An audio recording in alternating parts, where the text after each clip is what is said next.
Okay, wait. So my voice will come from one computer and the vision will come from another one. All right, let's try. Yeah, you're now the co-host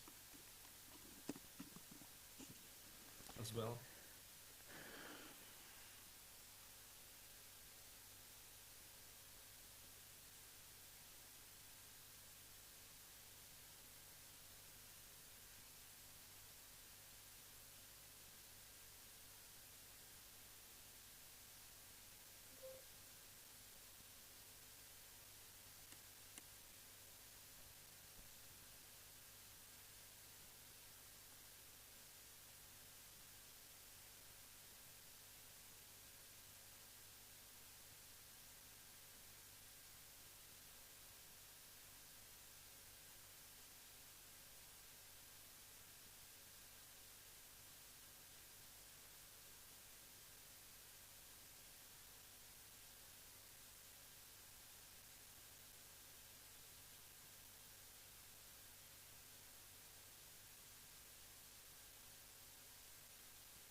Three different but related keynotes that I did over the last year or year and a half. So I wanted to talk a little bit about what's happened. Okay, that's nice. Let me just push this down a little. Okay.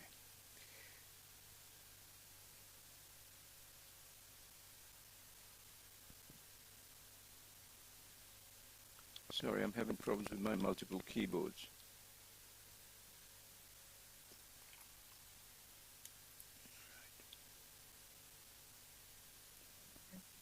Anyway, I've been saying for a long time now that AI is nothing to be feared. And this is really important because everybody seems to be afraid of it, particularly the university system, and they're always worried.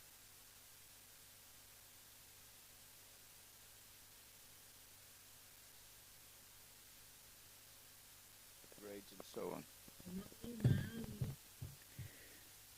But in my view, it will not only empower us to be more productive, it will also change the nature of the fields, of the actual fields that we are engaged in. And I think that it will also inevitably and irrevocably alter the research paradigms that we have become accustomed to.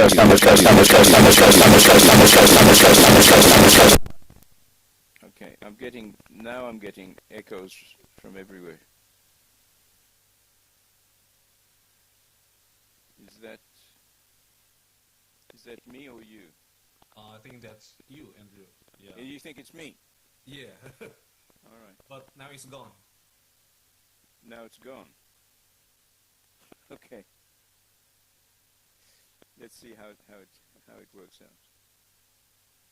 So AI today is where the automotive industry was, I said this a few minutes ago, was when it first began in the late 1800s. Yeah, we're encountering the same problem. For instance, innovation versus regulation and outdated laws hinder new technologies. So we have a problem there. There's this absurdity of transitional moments where new ideas must pass through comically inappropriate frameworks. So the car is there in the background, it can travel at, 50 kilometers per hour, but it has to travel behind the guy who holds the flag. And it's pretty comical, really, when you think of it. But that's where we are with AI. We have the universities setting barriers for people who are trying to travel faster. There's a simple analogy, which is if you want to go to Bangkok from where I live, are you going to walk or are you going to catch a plane? Well, if you walk, you will get to Bangkok, and if you catch a plane, you will also get to Bangkok. But the way in which you do it and the conditions under which you do it are going to be very, very different. And that's a really important distinction. It's not just about getting there eventually, but how and how effectively. There's a third thing, which is resistance to change, how societies sometimes try to control the future with tools while at the same time they are thinking of the past. And that's what we are constantly doing, particularly in education. Because we're clearly champions at what we do. All of this is a symbol of progress being held back. But you know what? In 5 years' time, things will be entirely different. Maybe 10 years. But things will not be as they are now. In a paper that I wrote called Synapses, Circuits and Synergies Towards a Transformative Ecology of Human Intellect, and here is the abstract for it, I've argued that artificial intelligence is transformative. It will reshape intellectual paradigms. It will highlight a shift from traditional knowledge systems, right? Traditional knowledge system where we think we know things, it's true and it's always got to be there, to dynamic and adaptive frameworks. And I want to emphasize dynamic and adaptive. These are things that we have not been very good at doing, especially in the educational field. So, while current AI technologies are anchored in historical data, their limitations in addressing future intellectual challenges necessitate a different approach. And I've floated in this paper the concept of alternative intelligence, which is a paradigm that goes beyond traditional AI.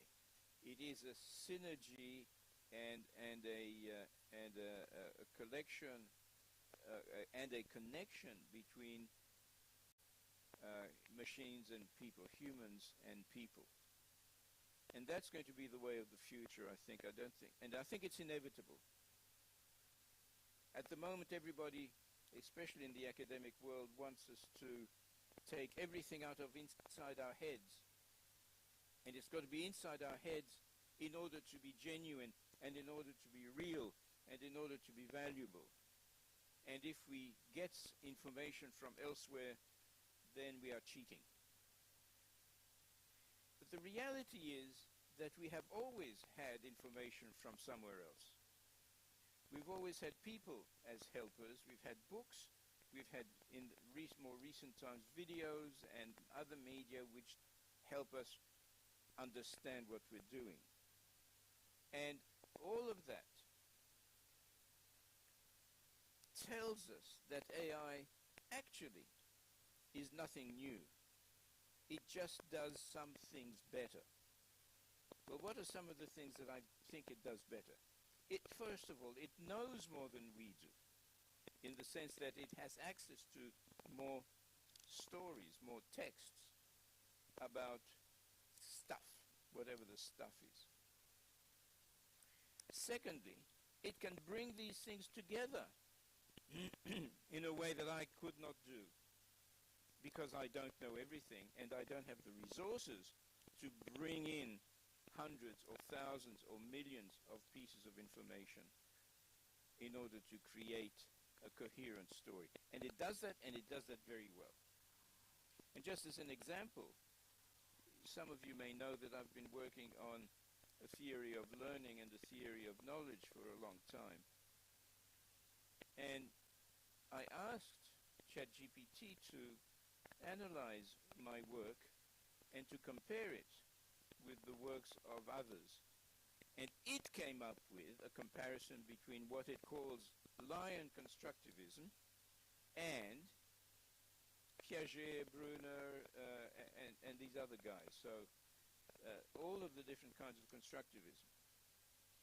And it pointed out one important thing, which I think connects with Anya's work, which is that emotion is actually built into my work, which surprised me, because I didn't think it I didn't specifically talk about emotion, whereas in some of the others, in the cognitive areas, for example, don't talk about it. And I think this is very important, because we are now moving into an area of knowledge production which is much richer than the one that we came out of. So we're going to move towards a kind of synergistic intellectual ecology, because we have to look at the widening gap between technological progress and human cognitive development. Okay, so by embracing, to finish that slide, by embracing alternative intelligence, society can reimagine and redefine knowledge creation for a rapidly evolving future and attempt to reduce the gap between technological and individual development. I think this is very important. It raises other issues. It raises issues, for example, of ownership. Who owns the knowledge, the stories, not knowledge so much, but the stories, the texts that we produce about things that we're interested in?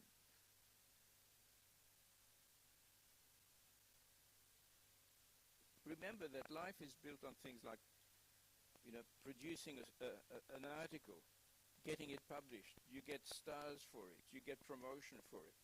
Well, now we're moving towards a different area where the combination of and connections between machine and human is going to produce this new stuff.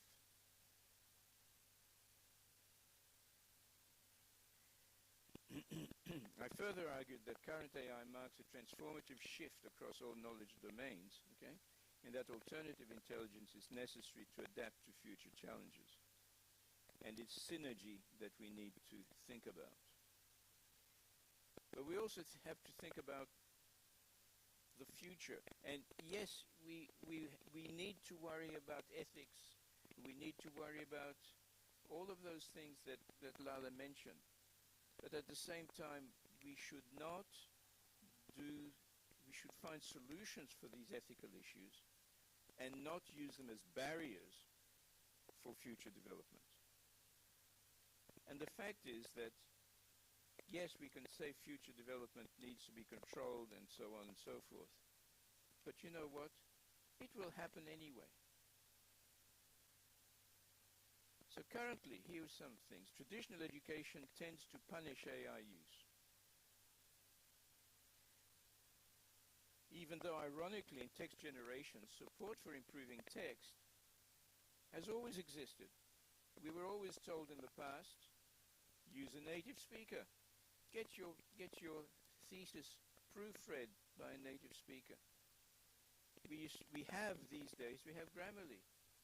But Grammarly somehow is okay, whereas ChatGPT is not okay. It's kind of funny because it's the same thing. LLMs, which is large language models, democratize good writing. They do. They take the focus away from worrying excessively about writing quality and enabling content to be judged on ideas. Okay? So from now on, I've told my students, get your stuff run through ChatGPT, Grammarly, or whatever it is that you need to do. Just make sure it's legible. I can't read a text which is badly constructed in terms of its grammatical or other characteristics. It's impossible. It's a barrier to understanding. The next thing then is, where do the ideas come from? The fact is that ChatGPT cannot produce new ideas at the moment. But it can put together and connect ideas in ways that we had not thought of before. And that's really important. It can make connections simply because we don't have the intellectual means at our disposals to make the connections that it can do, that it can make. So,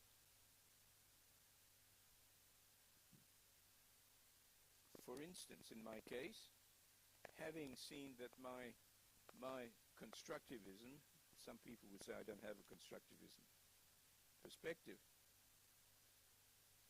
is more interesting than some of the others. Well, how about that? At least ChatGPT seems to think so. But maybe it's trying to please me. But the important thing about that is the last line here, which says, this leads for a need to change our assessment practices to value original thought. And at the moment, a lot of the stuff that we assess for is content. Everybody has to know the same stuff.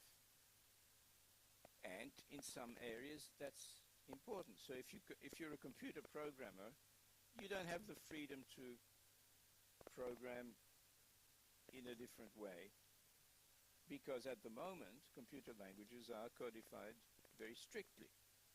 So you have to have a certain kind of knowledge, a certain kind of content. Nevertheless, you might be tested in different ways. And this is a problem I'm finding out at the moment with my students at the PhD level, who are doing courses with me and who potentially can tell me a story that ChatGPT told them. Well, A, do I mind? I suppose that if our purpose is to make people self-contained, then yes, I do mind. But at the same time, it may lead them into new and interesting directions that we haven't thought of before. And so, rather than having them write an essay about their work, it may be better to do, for example, to have an oral conversation, a conversation with them about their work. That might be more interesting, a better way of assessing. But everybody wants measurability, everybody wants reliability, everybody wants validity, instead of value. I can put it that way. Actually, I don't need you to have an IELTS of 7.5 or 8 to come and do my courses, because I know it means nothing. The fact that you got a high score on IELTS doesn't necessarily mean that you will be able to perform well in an Australian or an English-speaking or a Thai intellectual environment. But let's look at some research implications. For instance, there's a traditional divide between quantitative and qualitative research. And that divide between quantitative and qualitative is slowly dissolving. Why? Because AI can analyze qualitative data quantitatively. How about that? You know how people say, oh, qualitative data can only be done on, qualitative analysis can only be done on a small sample, because you have to get depth over breadth, and you have to have thick data, and you have to have, and so on and so forth. And it's just too much work. Well, guess what? It's not too much work anymore. So you can do both. You can conflate qualitative and quantitative data. Isn't that interesting? Will anybody do it? Well, I don't know. I suspect that the people who love qualitative and hate quantitative, and the people who love quantitative and hate qualitative, will continue to fight each other. But the reality is that it enables hybrid models of work and what we might call precision interventions. And when I talk about precision interventions, I have a very specific model in mind, which I call precision language education. We won't talk about it now, but so it supports precision language education, but also rhizomatic learning systems, which I'm not going to talk about, except that it's essentially self-directed, self-managed learning. And the results in research that's coming out is that the research is more nuanced. This is a word ChatGPT likes, more nuanced, adaptive, and impactful. And it reduces time, workload, and uncertainty. Not bad. While changes such as these may annoy those who are committed to maintaining the current separation between qualitative and quantitative, this is quasi-inevitable. And I think it will make its appearance in the literature sooner rather than later. But there's other things happening in the literature which perhaps will make this kind of assessment change soon. So, at the risk of annoying more people, I'd like to discuss briefly a couple of other aspects of research where AI can play a significant role. So I'm going to talk about three things. This was one of them, which is the convergence and synergy between human and machine. And I'm going to refer to here in the ways in which we produce... No, this isn't the wrong place, actually. I did this morning. The ways in which we produce performance ratings. Let me leave that out of for a minute.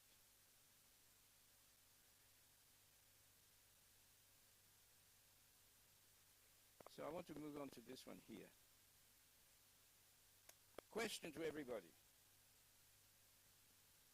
What's the most important thing about what we currently call AI? Because AI is actually much bigger than what we currently talk about when we say AI. Anyone want to say? What's the most important thing? Anyone want to guess? Guess? Anya's not allowed to talk. Sorry. I might not know. You do know. Anyone else? I can try. No, don't try. Farah, do you want to try? Farah, please try answering the question, Farah. Yes, sir.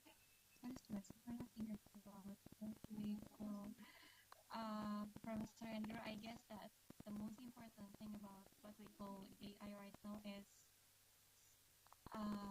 like what you brought in your paper, that AI can be the cognitive amplifier. Okay. Well, that's a good answer, but it's not what I had in my head. So it's a good answer. It's actually more sophisticated than probably we thought of. All right. Let me reduce the tension and tell you what I think.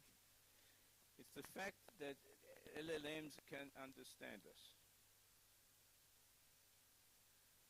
What does that mean? It means that somebody created a system which can take natural language with all its varieties and shifts and dynamic construction and enable software to make sense of that input in such a way that it can respond to us in ways that are valuable.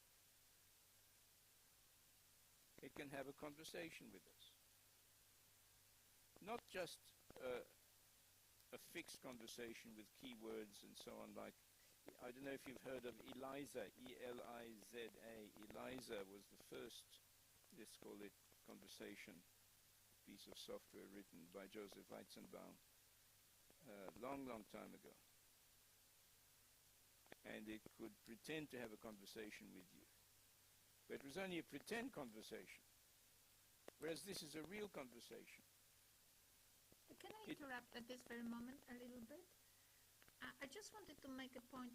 Probably I should have made the point during my presentation, but I'm worried that I'll forget. Sometimes when we speak like this and we say, there used to be this ELIZA program and it used to do this, I think to the younger generation it feels like irrelevant. That's what it used to be. But I think when we relegate these pieces of information to, oh, that was back then, what we are missing on is the history of AI development. And the history, knowing the history from podcasts on YouTube and similar is important. It's important to explore so that you understand how AI thinks. And I think a lot of people do not know how the machine thinks. They haven't gone through that understanding of the history of AI development. And they have too high or too low expectations.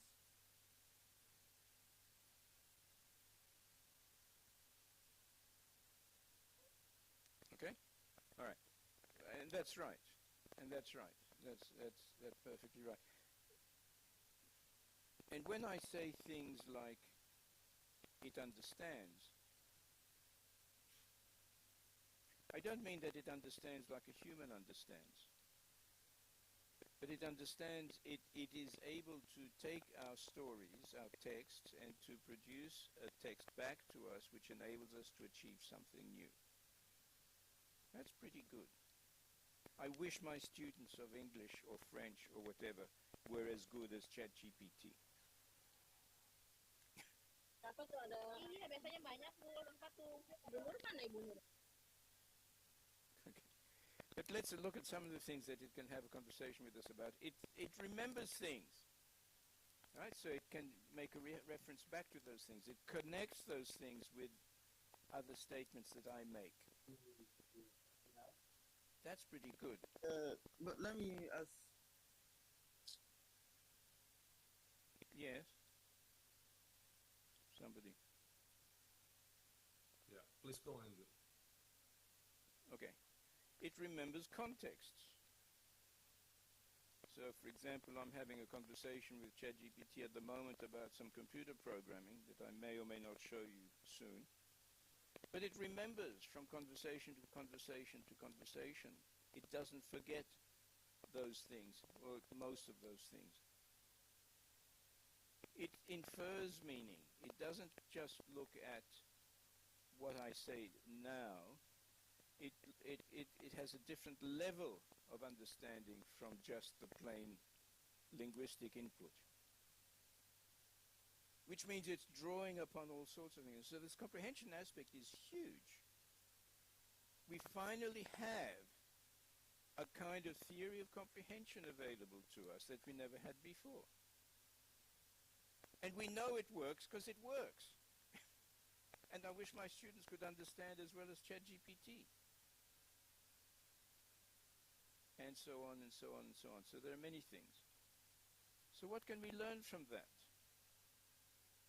I wanted to take you on a little voyage that I made a year and a bit ago.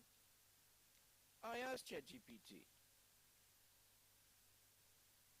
what are the connections between you, ChatGPT, and listening comprehension in humans? And it gave me the answer. There you go. According to ChatGPT, there are 27 things that we can learn from the way ChatGPT was constructed that are relevant to or similar to or helpful for human language learning and listening. Now, do we have a theory of listening in applied linguistics and elsewhere which has 27 things to worry about? The answer is no. We worry about top-down and bottom-up and blah, blah, and blah, blah. And I'm not saying it's wrong, because I think it's essentially one of the ways of looking at it. But it's not the only way. So let me go through some of these. I'm not going to go through all 27. I will show you all 27 because I've got them in slides, but I'll just flip through them. So there's one, the importance of contextual learning. ChatGPT relies heavily on context to understand language and generate appropriate responses. Context. Now, it has a gigantic, dynamic, and growing dictionary of all possible communicative contexts. It's not, I don't know if you've read this book by a guy called John Munby. Munby put together a thing called communicative language. I think it was called communicative language syllabus or something like that, which had a kind of of categorizations of all the possible functions and notions and topics and whatever. But actually it didn't. This thing has. And it's still growing and changing.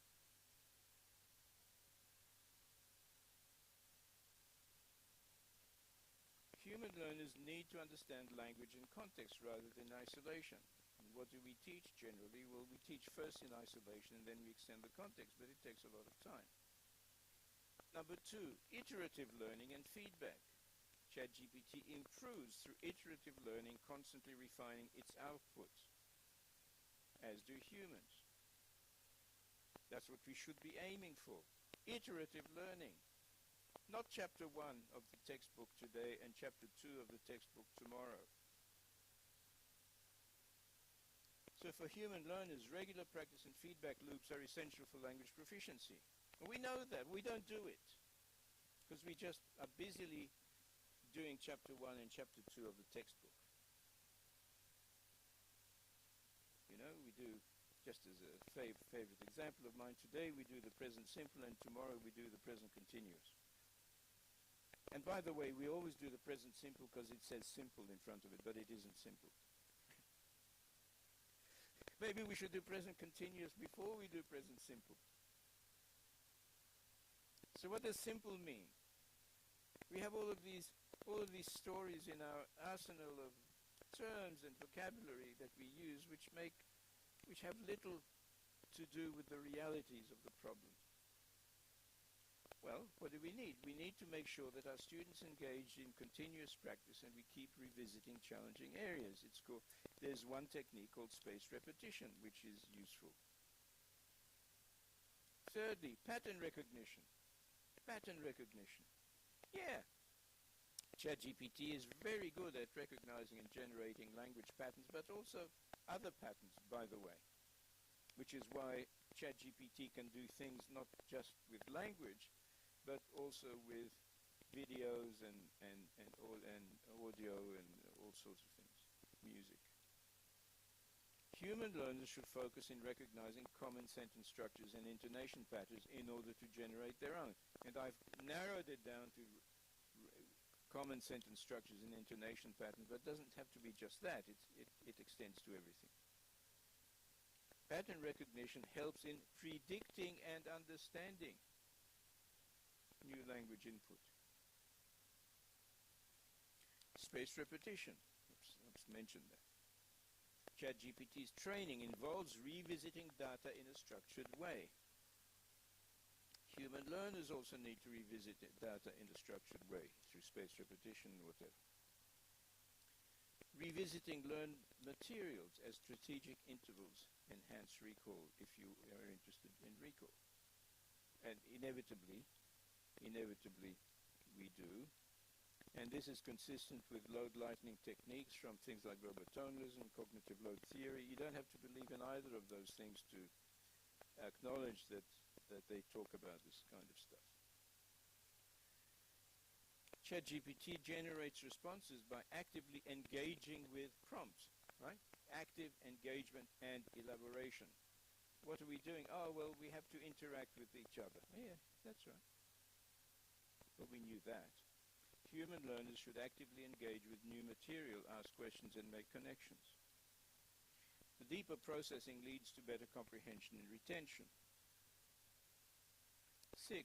Interleaved practice. ChatGPT training includes interleaved practice, which mixes different content types.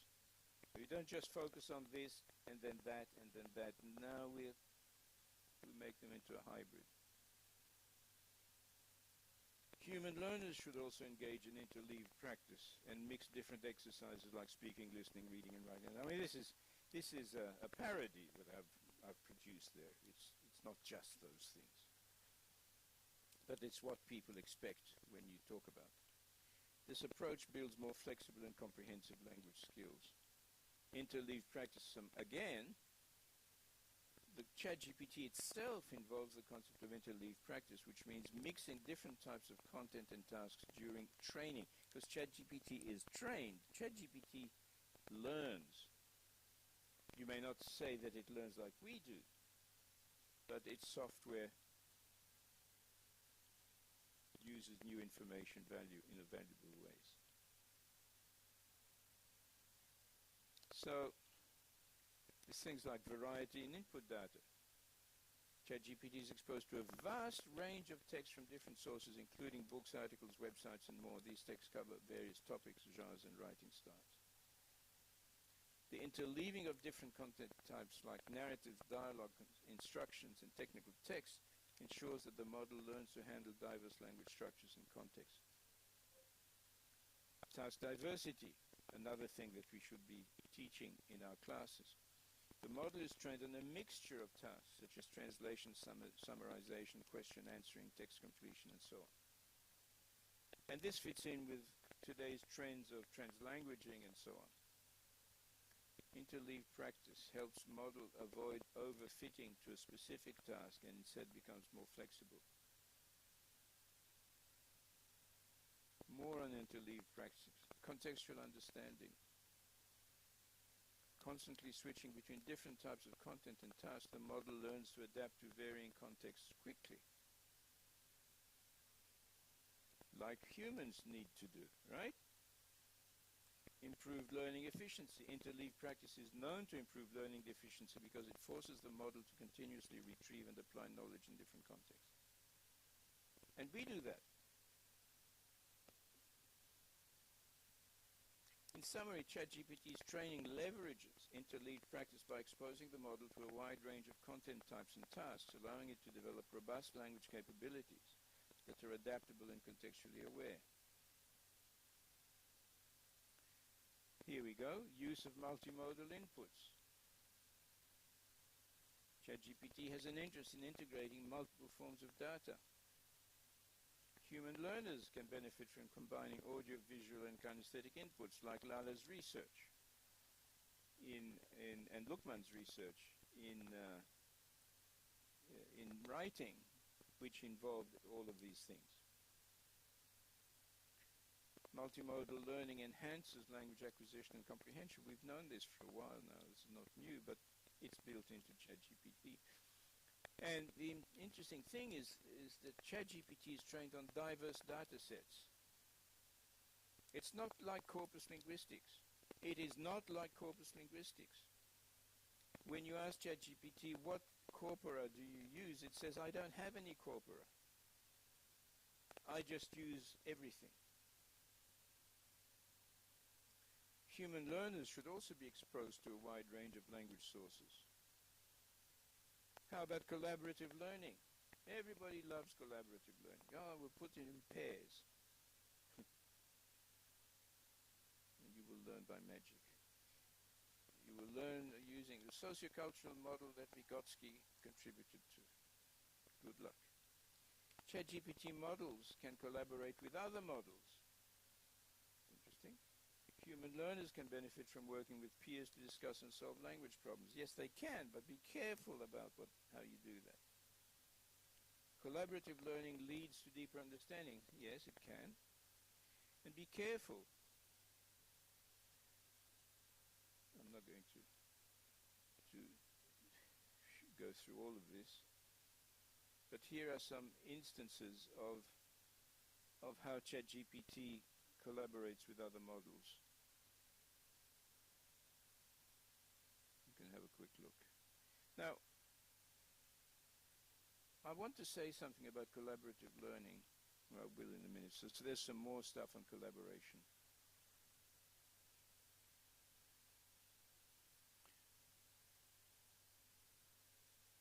So in summary, when ChatGPT model collaborates with other models, they combine their respective strengths. This doesn't always happen when you collaborate with people, because you can also work on each other's weaknesses. And weaknesses can become dominant if the political power of the person speaking is high. In summary, when ChatGPT models collaborate with other models, they combine their respective strengths, leading to improved performance in generating, understanding, and processing language. This collaboration can involve combining outputs, specializing in different tasks, refining results, and even interacting with humans to achieve better overall outcomes. So we know they interact with humans because we have humans interacting with systems all the time in order to make them more powerful and more valuable. Before we go on to transferable skills, let me just say one thing about collaborative learning. You can collaborate as much as you like, but at the end of the day, the learning is always, always, always individual. No one can learn for you. You can manipulate the conditions for learning and use groups and whatever you like, but you cannot learn with the group itself. The group will not put ideas into your head directly. The process of learning is always, always, always individual, as is the process of knowledge creation. George Siemens talks about knowledge as living inside a network. Knowledge doesn't live in a network. Texts and stories live in networks. You are the knowledge maker. And the knowledge that you create is always, always, always your knowledge, never someone else's. People try to represent to you their knowledge. That's why we write books, and that's why we write articles, and so on. They are representations or attempts to represent the knowledge that we have in our heads. But in the end, the knowledge that is in my head is not the knowledge that is in your head, because my knowledge is a construction inside my head, and your knowledge is a construction inside your head. Okay, more. ChatGPT applies learned knowledge to new situations. Well, there you go. That's a surprise, isn't it? It actually has built into it stuff that we need in our normal lives as humans. Transferable skills. Look at this. ChatGPT can refine its responses through error analysis. It can analyze errors and can be helped to analyze errors and refines its responses. Human learners do the same. Reflective practice which leads to deeper learning and understanding. Isn't that human-like? And it's the essence of rhizomatic and other learning systems. ChatGPT handles ambiguous or noisy input effectively. Something we need to do. So practicing in such scenarios enhances adaptability. Learners need to practice in noise for better input structuring. We don't do this. We're always trying to get people to listen to simple, clear, and slow language. Whereas in fact, the language that we need to be able to deal with is fast and complex and fuzzy. We need to be able to deal with difficult stuff, and we always teach simple stuff, even at the advanced levels. Okay, I'll take you through the rest fairly quickly. Incremental learning, language flexibility and creativity. Yes, it can generate creative responses by combining learned language patterns. Chomsky was very upset because it said that ChatGPT was a plagiarism machine. Chomsky and that people are endlessly creative. Well, actually, Chomsky made a small logical mistake, because we cannot be endlessly creative with language patterns. We have to stick with some structure. All semiotic systems are bounded or bound by limitations. They have to be, otherwise we wouldn't understand each other.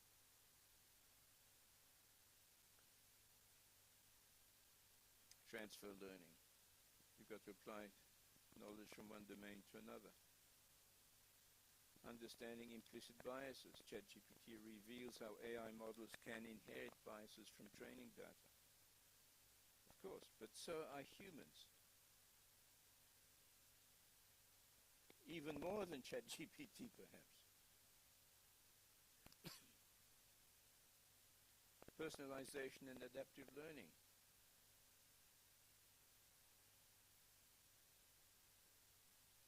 And technology can help there. We can, and something I'm working on. The importance of diverse input sources.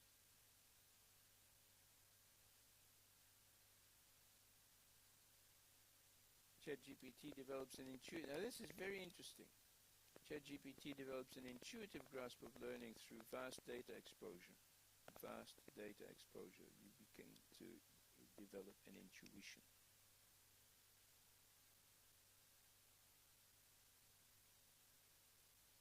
Things like extensive reading. But you've got to be careful when you talk about extensive reading. Everybody's crazy about extensive reading at the moment. Paul Nation, Rob Waring, all of these guys are running around telling you to have graded readers and so on. Well, you've got to be a bit careful about how that actually works.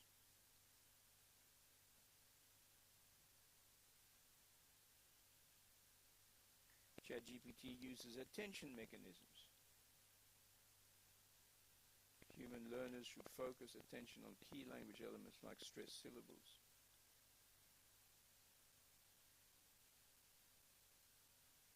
But actually, human learners require awareness-raising and attention mechanisms that go way beyond the narrowness of linguistic input.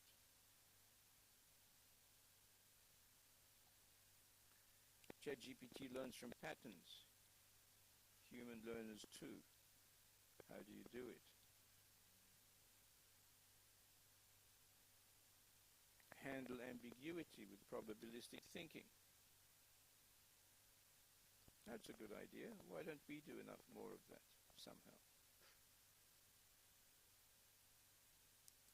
ChatGPT development involves insights from linguistics, cognitive science, and computer science, and many others probably as well.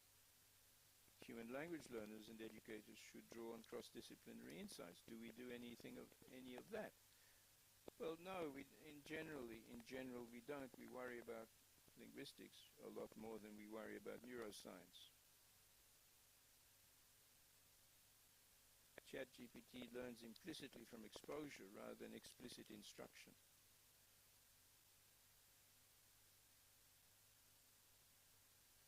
Encouraging risk-taking. Automation of routine tasks. And this is very important. Can we handle routine tasks quickly and well?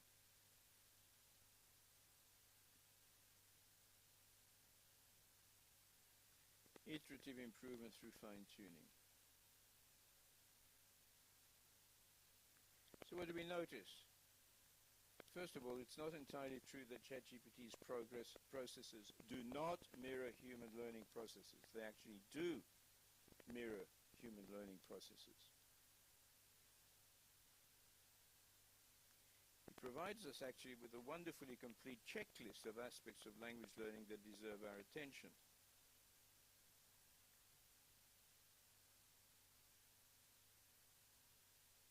And it needs to address more than language issues or machine learning. It needs to address the complexities of human learning. And that's what we need to do at the moment. Or to put it another way, the human element completely changes the game. ChatGPT learns through the development of neural networks, whereas humans learn from biological and cognitive activities. And this is true even if ChatGPT learns by engaging in activities that are superficially similar to those of humans. And so our job, I think, is as language education researchers, is how do we connect the two? So what is it that's special about ChatGPT? Well, not the things that have excited everybody, such as its generative and conversational capabilities. What's really important is what is hidden under the surface and enables the magic to happen. And this is the kind of amazing research that drives ChatGPT itself. So let me finish there in a minute. It's interesting that the first huge development in publicly available, affordable artificial intelligence is so heavily language-based, isn't it? Everybody thought it would be about computers. It is, but it finally highlights the incredibly important role of language in society generally and the academic world in particular. Language is going down the drain in many educational institutions and many countries around the world. But actually, language is what's actually driving ChatGPT and other AIs. Whereas what we normally see in the West, at least, is that universities and schools often cut language courses and reduce human and financial investment in the area. Language is one of the things that you don't care about until you lose it. So if you have a stroke and you lose your language, you're in big trouble and you know it, and you're miserable. But when you have the chance to grow the language, nobody takes it.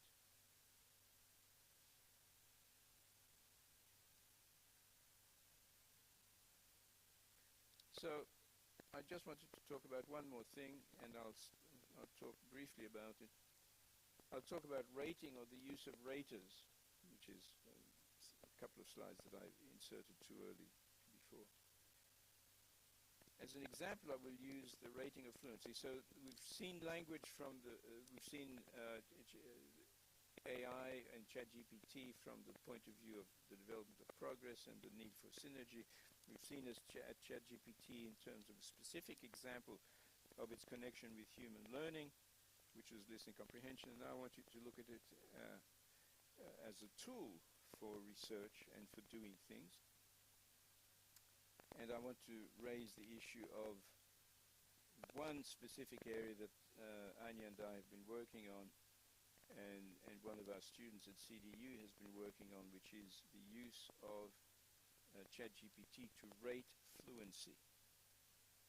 Right? Something which in the normal world is done by humans. You say to humans, is this fluent? And here are some criteria that you can use. And they do it. And they take a long, long time to do it, as Lada knows. And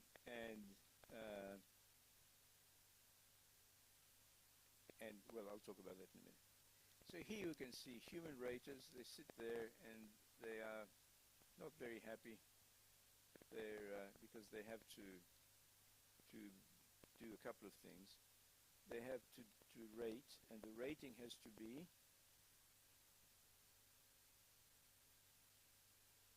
let me take it back. The rating is difficult, it's risky and problematic. Remember, if you do research, you need to make sure that the rating is valid. There's two magic words, especially in quantitative analysis. It has to be valid, and it has to be reliable.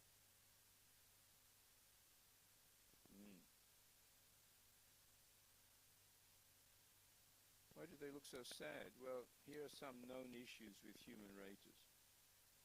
They get tired. I get tired after I do one rating. Imagine if I had to do 1,000 or 500 or 30. And when you get tired, you become inconsistent. You become less reliable. And your rating is becoming less valid. The rating is subjective because it is both there is conscious and unconscious biases.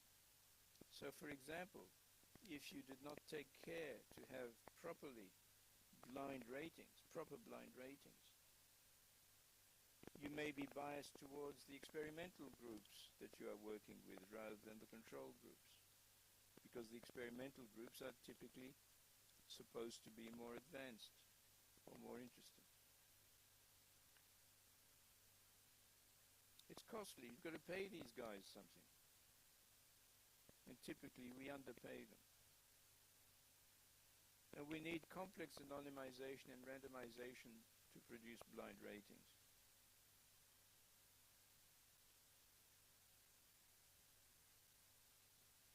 It's very slow. It takes a lot of time. We have to work so hard to make things credible, don't we? Traditional solutions include multiple raters, inter-rater reliability checks. Inter, in other words, are the raters in the plural, rating the same way?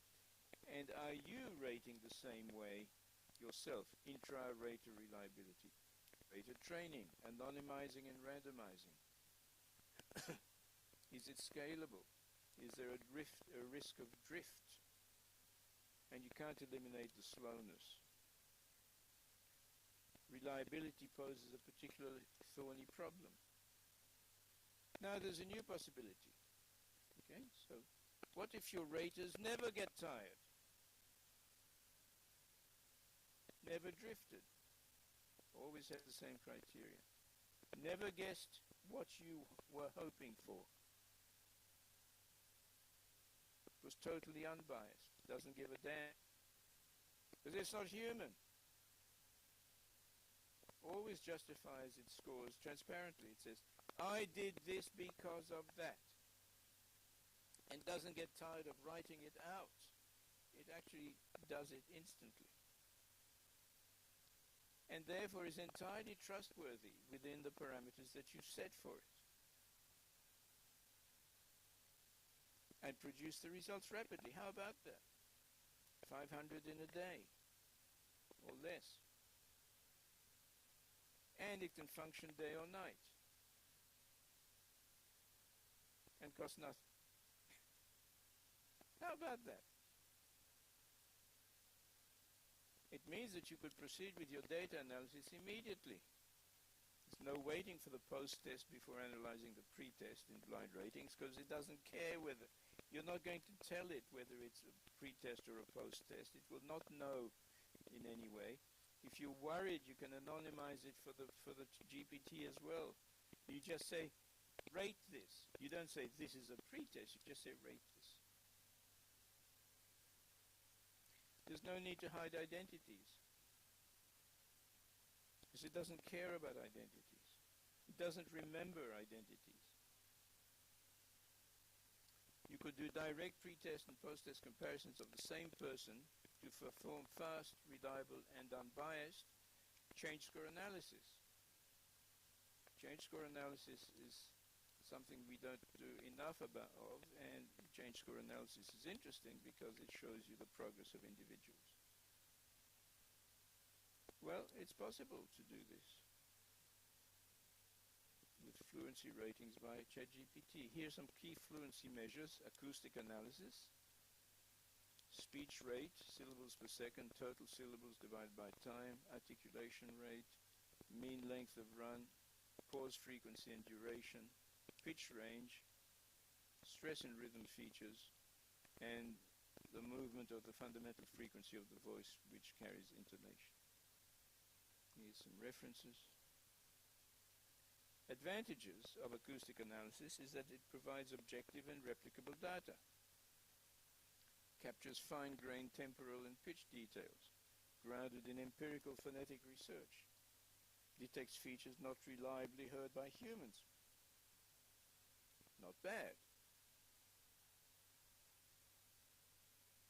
AI simulated raters have high consistency and scalability for large data sets, free from fatigue and subjective bias, can compare pre and post performance blindly, interpret both prosodic and textual fluency, simulates expert reasoning, can do much of this by accessing the raw audio files, and will do so better soon. So in summary, cognitive fluency refers to internal processing speed. Utterance fluency is measurable acoustic features in the speech signal, like speech rate, articulation rate, mean length of run, blah, blah, blah. And perceived fluency, what listeners subjectively hear as fluency. So there are three measures of fluency that you can use, and that's not bad, and can include, in this case, naturalness of rhythm and intonation, confidence, listener effort, and so on. So you obtain a composite assessment like this. The disadvantages requires technical setup and calibration. You need accurate segmentation, pitch estimation. You can use Whisper, which is an open AI system, or Pratt, which has been around for a long time. You may misinterpret noise, accents, and so on. You can interpret results which still require no expert knowledge. You may not be able to interpret everything. Doesn't assess listener perception or communicative impact directly. AI simulated raters based on language model probabilities, not human perceptions. They may overlook subtle prosodic patterns if that's what you're interested in, but maybe not. It requires careful prompt engineering and validation, and still evolving. Everything is not yet standardized for high-stakes assessment. And in a way, it's still a bit insufficiently transparent. The greatest weakness is that currently it depends on the blend of a marked-up transcript of conversations and analysis of raw audio files. It is not quite like human raters, but it is good enough for some tasks, and it will certainly get better over time.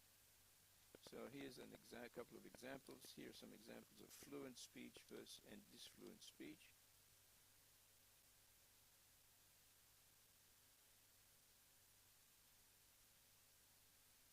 All right, so I'm going to play you some examples. Example 1. I'm Rapunzel. My English name is Jason. Now, I'm studying in Pu'er University. I'm a sunny boy. I like reading. Yes, I think whatever you encounter, you must insist on accomplishing the test, which is your responsibility. Success is the... Okay, that's example 1. Listen to example 2. Actually, it is not easy to describe myself, but I think I'm an optimistic boy and I like my own life. I want to do what I like. I don't think I can do my work well under pressure because I think it will... Okay. So, anybody wants to say number 1, which is more fluent, number 1 or number 2? No, it doesn't matter. Let me show you this. This is an assessment performed by ChatGPT. It basically says that example 2 is more fluent than example 1.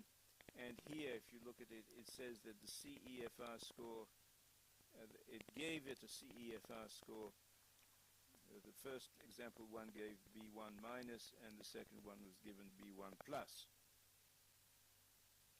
Actually, there were 4 examples selected, but I've only shown you 2. And here are some of this is a graph of the 4 persons speaking. And so you'll see, for example,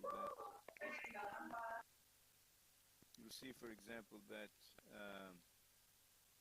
fluency scores are about the same here in example 1 and 2. Examples 3 and 4 apparently also about the same, but the complexity for example 3 and the complexity for example 4 are much higher. And another way of getting some feedback about these examples is that ChatGPT then produced a story about each person. Okay, example 1, strengths, moderate pace with a comfortable range, few filler words suggesting stable lexical retrieval, balanced complexity. Not bad, is it, for a stupid machine? Example 3, high syntactic complexity and strong vocabulary diversity, very low filler usage, cognitive fluency is high, ideas retrieved and linked efficiently.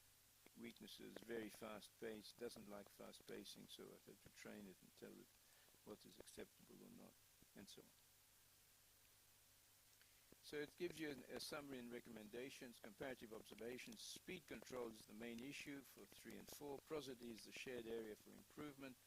Filler control is generally excellent in all samples. Complexity and TTR are strong.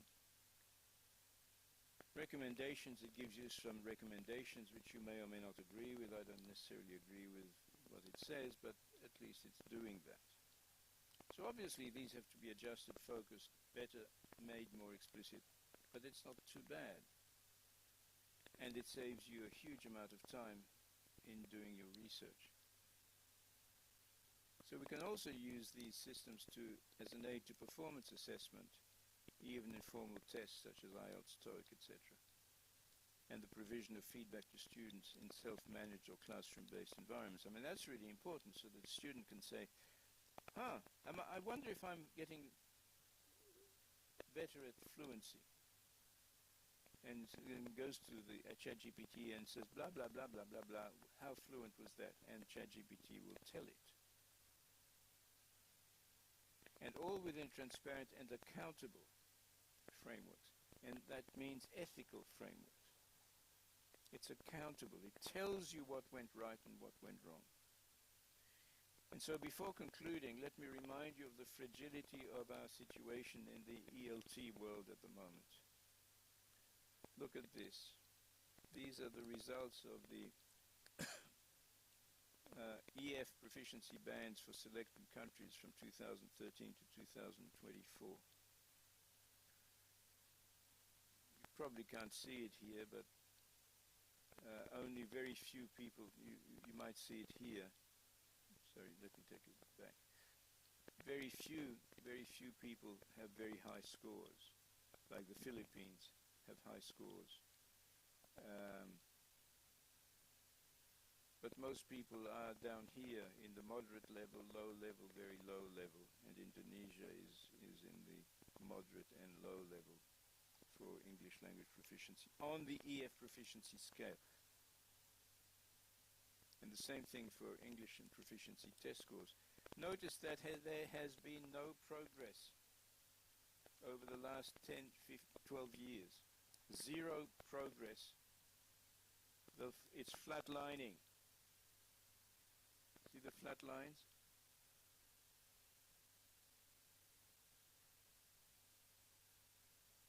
This is a comparison of IELTS, TOEFL, and TOEIC for 3 countries: Philippines, Thailand, and Vietnam. And Indonesia is not here because I didn't need it at the time.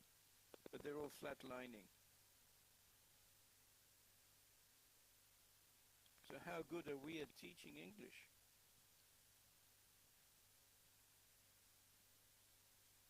So what does it tell us? The world is developing at a rate far greater than we could ever have imagined.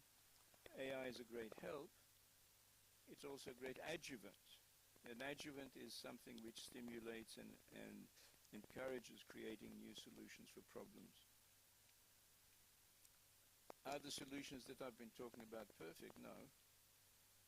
But in 5 years we'll be much closer to perfection. Perhaps doing better than we have been doing so far. And our research will never be the same again. We just can't ignore that we need to investigate and improve how we work. Not punish people for using systems that help us improve. If you listen to the world out there, if you go to YouTube and you look at the large language systems like Duolingo and so on, they have millions of users. People are self-taught. They don't need us to learn English. And they certainly don't need us to do chapter 1 and chapter 2 and chapter 3 of the textbook. And that's why it's an encouragement to start thinking about something different. Something which breaks the mold of what we have done in the past, that doesn't keep looking back into the past, but looks into the future. And we've got to explore new and exciting areas. So I'll stop there.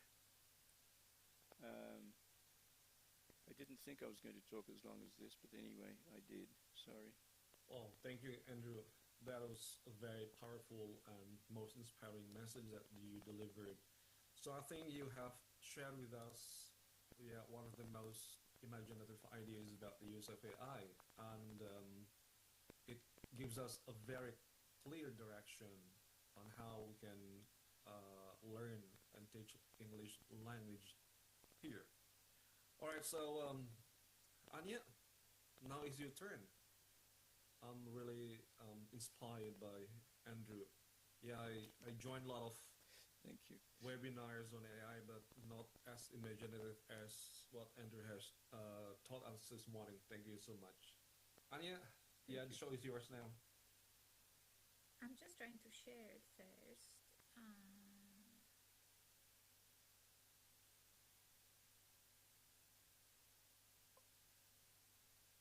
I trust you can see it. Yes, yes. Yes, we can see the slides. Okay. So what I will want to show with you, Andrew has shown you some history, some possibilities, and some practical examples which relate specifically to his research interests. I think it was also interesting to ask ChatGPT about its own language learning and what is language and so on. I think it was long, what Andrew listed, but I think it's good to ask, not necessarily to think that we have to think of language similarly. But it's interesting if you are an intellectual. And very often I tell my postgraduate students that you need to make a decision what you are. If you are an intellectual, you are the person who thinks, who has breakfast or who takes walks, and as you take walks, you think. You're not looking for ready-made solutions from people who will fix your life, because they don't exist. Okay, so what I would do other things than Andrew did, and a bit of reflection and a bit of practical use. Now, this PowerPoint is not very well organized. It draws on something I presented somewhere else, so we will explore the slides rather than follow rigidly. So, as an intellectual, I think you may wish to ask yourself the question, what is innovation? And I think you should start your paper if you write about it. If you write anything about anything in your research, I strongly recommend that you actually lay it out right on the first page what you know. We tend to hide under the rock and not specify what we know and how we approach research and our own questions. And from my perspective, how I see pedagogic research, I think it's confusion, it's under-conceptualized, it's confusing, everybody hurries for publications. But because from the beginning, the research was not well conceptualized, the whole thing is a hodgepodge of half-baked ideas, and AI comes, and someone like Andrew or me, I don't need AI, and I don't need, how can I put it? I don't need to catch up with AI to have a system or a process about to integrate AI and to integrate it in an innovative way. So, because I already have principles for action, I already am intellectually prepared. So, for example, there was a big change in the Australian curriculum in Australia. We have moved from skills to competency-based, higher order thinking. And I didn't need to necessarily redo my pedagogy, change what I do. You know how every publication or conference paper says, oh, we now have to change the way we do things. No. You should have never been doing things otherwise. Human beings are creative. That's the difference between a deer and me, or a cow and me. A cow goes to the field, eats, chews, produces milk, right? My life has puzzles. Every day when I do research and support students, I'm solving puzzles all day. It's creative. To think, you have to invent things, right? So it's every day. So So the idea of integrating higher order skills was not new.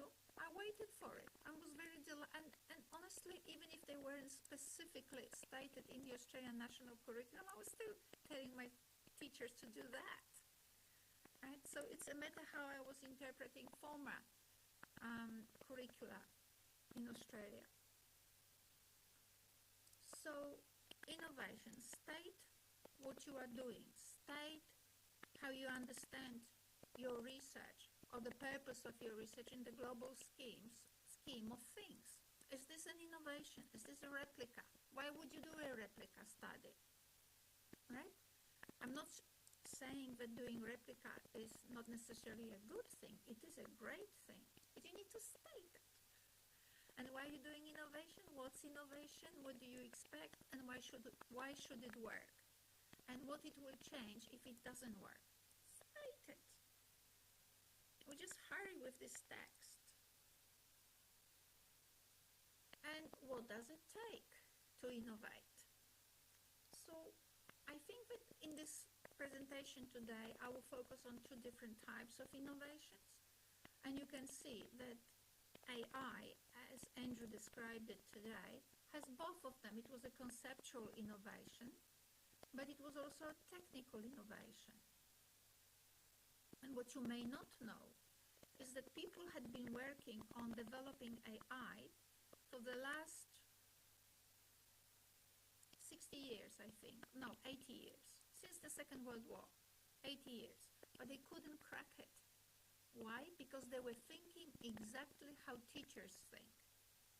Right? So AI people were thinking that you need to give AI information neatly organized, you know, the grammar, the vocabulary, the functions, the God knows what else we will come up with, and then ChatGPT will spit it out. It couldn't progress. And about the year 1996, something dawned on AI inventors and saying AI is a self-organizing system.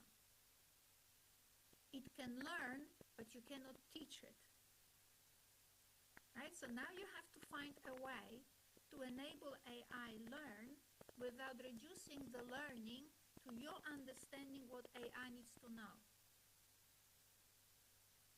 That was a pedagogic, conceptual shift.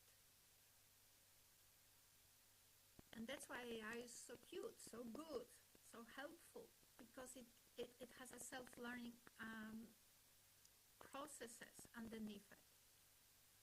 And technical as well, so it does things fast, identifies what's needed fast. So there was a technical issue, but also conceptual issue. So the way I use with my students AI, in terms of technicality, and we are talking today, should we be using is AI in some way threatening our innovation? So, and Andrew was saying, it takes away some drudgeries and enhances creativity, all the higher skills. So the innovation that I will be talking about today is practically the pedagogic innovation. Right? I'm interested in pedagogic innovation. If you were worried that your students will just get AI to write assignments, then what you are after is not necessarily what I will present today. What you are after is how can I think of language differently so that even if my students use AI, and even if AI writes for them assignments, so what? What do I do next? Right? I mean, that question has been long answered. But I think that's a different question that I want to answer today. But in my view, if you want students to differentiate themselves somehow from AI, what you do, you allow them to use AI for assignments, and you encourage them to work with AI in most critical and creative ways. But what you do, you assess them individually. So if my students created, say, in a collaboration project, they created some news report or an article for a website, like reviewing a book or something, then you can, so that's not the element you assess. You assess a question that each student needs to answer, which is, what was my contribution to this project? And why did I help this way? Why did I think my contribution was important? And now they have to answer individually. You can think of different assessment tasks that will require individual assessment as opposed to, so they will require integrating AI in the production, but then for assessment, you do assessment individually. So that's a sort of low-level innovation that is not the subject of my talk today. So I want to show you how I use the technical capacities of AI in order to improve my or my students' research and conceptual. So what the technical aspect here would be that AI is more consistent than the human eye. It allows also depth of analysis greater than I would probably produce myself. And it also shortens everything. So at some stage, you understand different frameworks. And but AI, this is very important, because I was doing now work with another student of mine, and I was asking AI to assist, and I'll show you the slide later on, that AI was to produce, and AI was making mistakes, because AI, and this is what a lot of times I see in Southeast Asia. In Southeast Asia, people think that because AI spat it out, it must be true. But you don't understand how the machine works. AI collects information from the internet, which means it will have interpretations which are good, which are semi-good, which are bad, and which may be actually totally bad. But because AI is smart, it somehow meshes them together, pops up with a solution, and you run with it. That's because you either don't read what ChatGPT spat out. I use ChatGPT, so I'll just talk about ChatGPT. Either you don't read or you don't know the model itself. So when ChatGPT makes compare contrasts but does it badly, you will accept it. You may even give your students a bad interpretation by AI, and in their individual assignments they may want to spot problems there, but that's sort of like, as I said, that's a strategy innovation at the level of strategy. So in Australia, this is what's required when you write a thesis today. So you write your name, you write who supervised you, and then you have to specify the use of ChatGPT. So you do state that ChatGPT was used to enhance your academic expression, something that Andrew was talking about, help you with the quality and the analytical depth of analysis you present, especially summarized in tables. Right, and you also need to include whether you were evaluating, whether a human was involved in double-checking what AI produced, because there's nothing better than our own eye going through it to make sure. So you make a statement right on the front cover of your, right at the start of your thesis, of your research piece, you need to say that.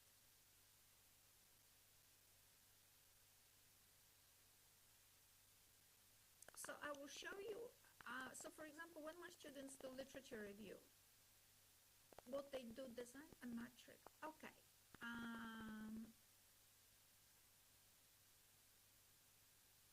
I'm not sure about this slide, so I'll just delete it.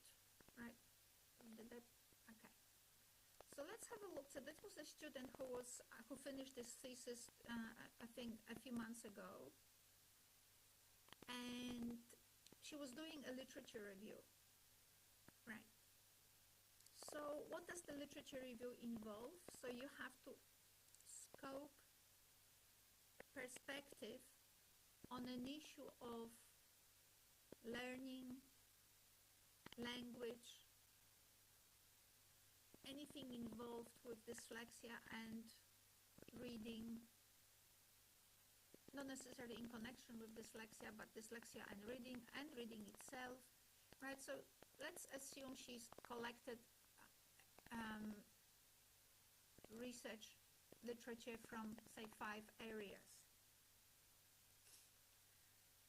She summarized them. She used AI to help her edit for fluency. So you have to, for flow, sorry, for fluency, not for fluency, for flow.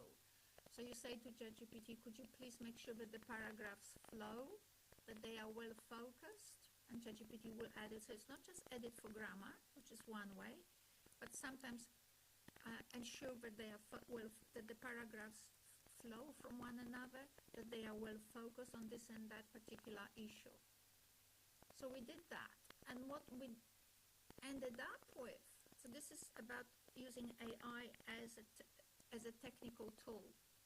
So ChatGPT then helped us summarize all the readings. Well, I can't include them all here, but say you have them in the left-hand column.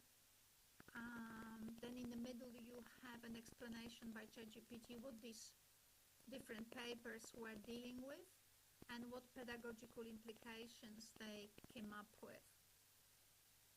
Now, your literature review should actually result in an intellectual framework, right? So you have the intellectual framework, but then you will use it in order to evaluate your data.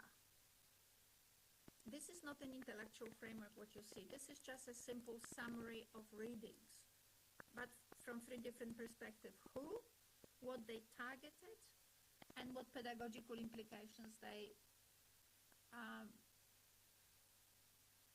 not necessarily suggested, but we decided when we were analyzing those texts that they suggested.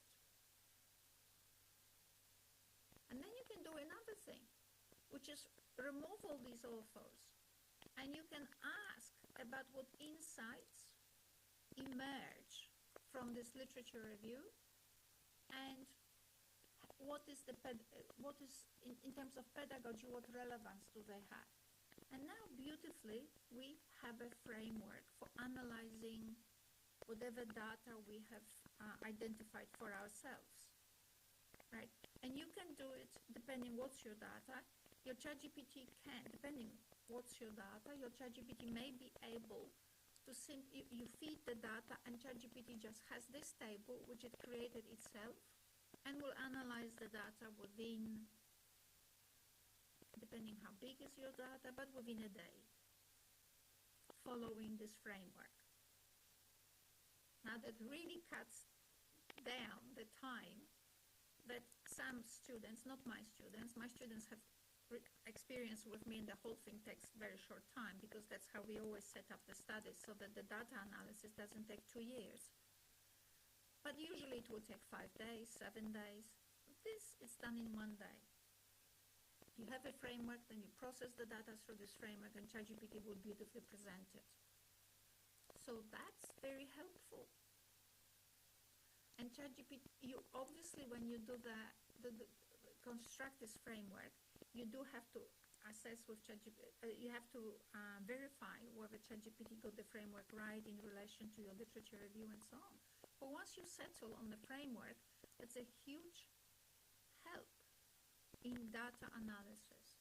So that's the technical aspects of ChatGPT. That's fast, doesn't lose aspects from the literature.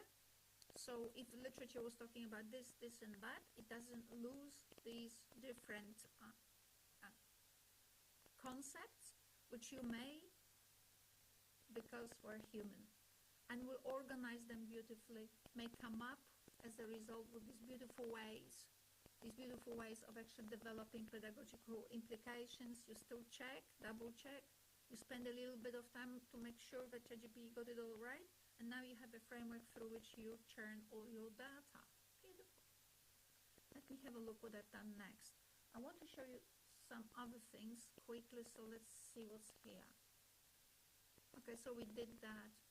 So we analyzed some examples from the literature, and ChatGPT allowed us to very nicely juxtapose the specific articles, what they were advising for a pedagogy with dyslexic children against the framework. So the framework, you must remember, was constructed on the basis of literature that covered at least 5 fields, right? Not just linguistics, not just the thing you think is your discipline, but covered the concept of language and learning, or the concept of text and learning from different angles. So the framework is kind of multi-perspectival, and then when we analyzed someone's examples of pedagogic proposals for working with dyslexic children, we noticed how poor they were. So ChatGPT can produce, obviously, a summary of those, a critique of those papers in relation to this framework in the form of a text, but also can actually integrate its conclusions inside of the table, and you can see how a lot of these famous pedagogic treatments for dyslexic children were actually flawed. Okay, so when it comes to conceptual innovation, I included this paper that was published in Vietnam, but I can't find it anymore, but it's definitely on ResearchGate. And the reason why I wanted to share it with you is because it does have a concept of what a pedagogic framework is, or what Andrew calls the first principles. How do you develop your first principles? Right, so I have shown you how to develop the first principles, say, for dyslexic children, by doing the literature analysis here and developing a framework. But with this paper, I have taken readers through steps of how to develop the first principles for my pedagogy from the literature. Obviously today I would have covered more, but it was 2018. So it's very important to state in the paper your intellectual framework. Where did you get it from, and what is it that informs your research and your pedagogic implications? Okay. So conceptual innovation. Let me talk about conceptual innovation. What is it that you need to know? Right? So concepts are no longer about technicalities. The reason why I want to deal with the concept of a concept, conceptual innovation, is that a lot of people want to innovate, but they have not enough knowledge. You cannot innovate from your fingers. You type with them. So you cannot escape the trap of having to know a lot. Right? So when you look at people like me or Andrew or similar, these people have read things. These people have looked at more. And let me make my criticism or my point a bit clearer. Fields such as, for example, TESOL, tend to keep you limited to a very fixed set of readings and a belief that language pedagogy is about linguistics. So if you're a mother, is your existence summarized by labor?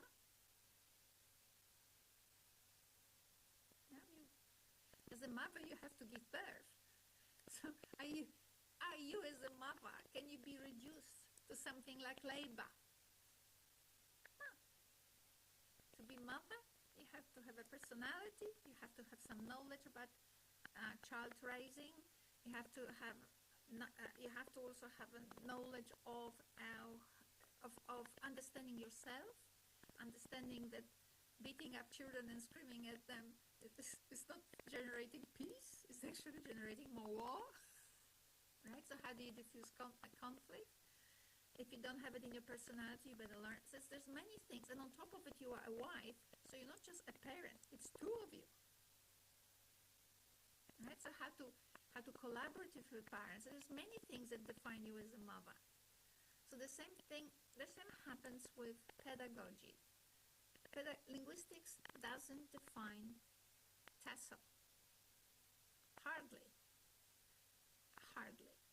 So you will remember that we have with my student, we have looked at pedagogy of picture books, of dyslexia. So we've given literacy people their dues, but then we moved into neuroscience and so on, right, to expand what we know. And I'm not saying that's all. This was a little master thesis. Maybe she could have looked at other fields. I'm not going to think about it now. So conceptual innovation has something to do with what you know. Right, so you don't explore. Now, I'm taking you into into deep waters now. But the ocean is not just the beach. Right? If you want to control the ocean, you have to know how to control deep waters. Otherwise, you will never have big ships. You'll have no transport. You'll have no holiday cruises. You'll be stuck in your village for the rest of your life. There will be no plane, because humans don't fly and humans don't float in deep water. Right, so conceptual innovation seems difficult to many people because it is not trained. We don't train for conceptual thinking and depth. I'll take you through it now a little bit, but this is the text. And I just couldn't help myself today, and I thought I would share it with you. So forget the things like focus, disturbance. These are my insertions. This text is a table beneath the stars. Exactly what this painting represents. It's a table, here is a restaurant, and it's beneath the stars. So you may not know enough of European culture, but this is Van Gogh. It's a very famous, oh my God, I think it's a Dutch painter.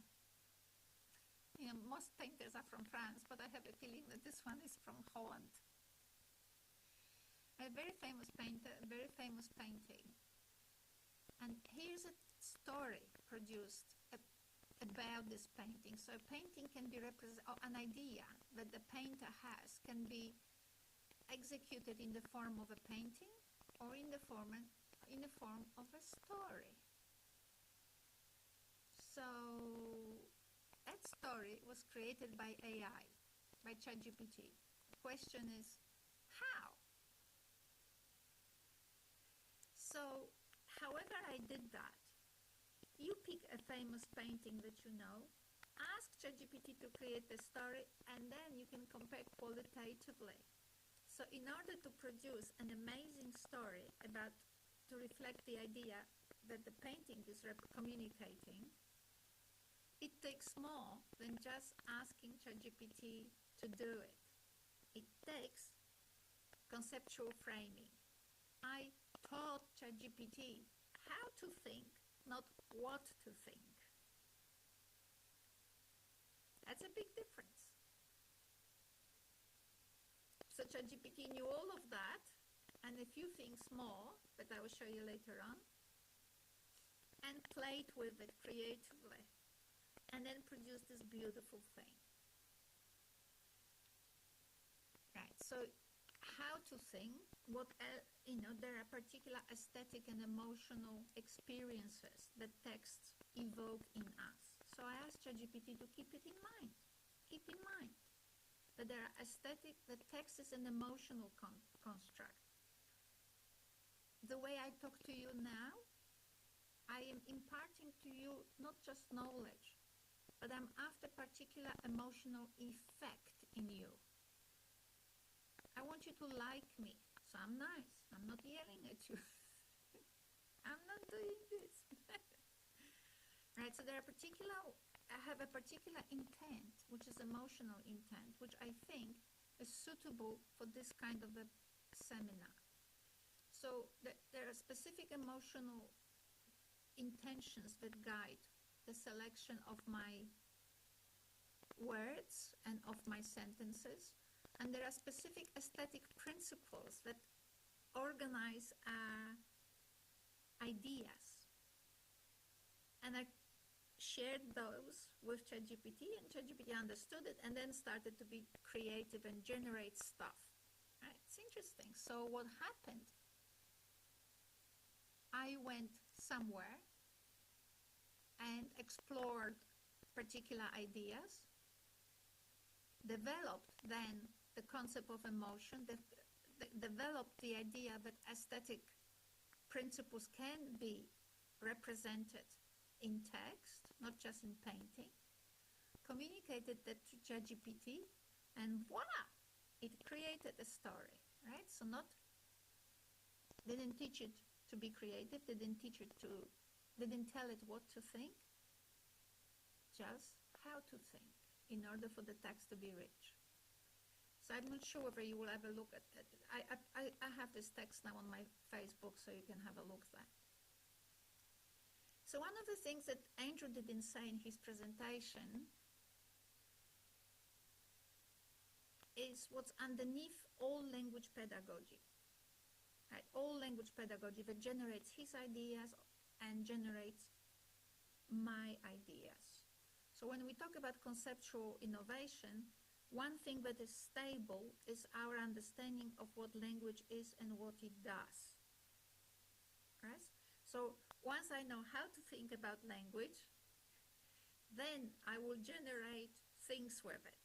Just like ChatGPT, once it knew how to think of text, then it can generate a lot of text, right? So once I know how to think of language, then I can think of how to use this principle in order to inform quality pedagogy, and I can argue why this pedagogy is a quality pedagogy, right? So a lot of teachers that we release from universities in Australia I'm telling you about research, so I'm not making it up, right? I've got a lot of students, so not just one, many of my students work with teachers, and it is continuously a repeated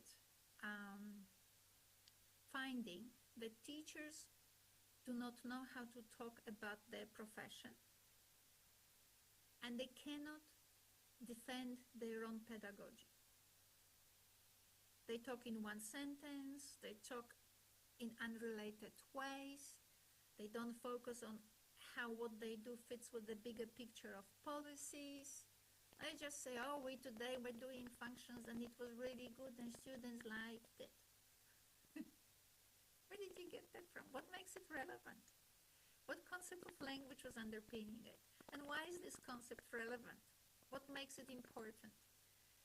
So as Andrew was stressing here, which is that, everybody is repeating this obviously all over the world, but language is social, language is social. Well, it is social, but none of us probably here today in this seminar can use language like lawyers do. So it is social, but it's not always mine. So I was looking for a research paper where I actually defined language quite better, but I couldn't find it today. So I asked ChatGPT to help me, and it says language constitutes an agentive ability, which means it is you. It is it is personal. The way you speak based on your experiences and in order to effect your intentions. So if I took your husband's or your wife's language and put it in your mouth, would you like to speak the way they do and use the same arguments? No, probably not, because you work very hard on the way you see yourself in the world. And you want to enact that understanding for your intentions. And that's the subjective aspect of language. It's It's the things you control for reasons that are known to you. Maybe not always explicitly, but they are your reasons. But it has this agentive aspect through which individuals mobilize relevant resources, shaping interactions towards desired effects. You don't speak against yourself, right? Always you move towards, you open your mouth to resolve a problem and to resolve it in a way that you desire.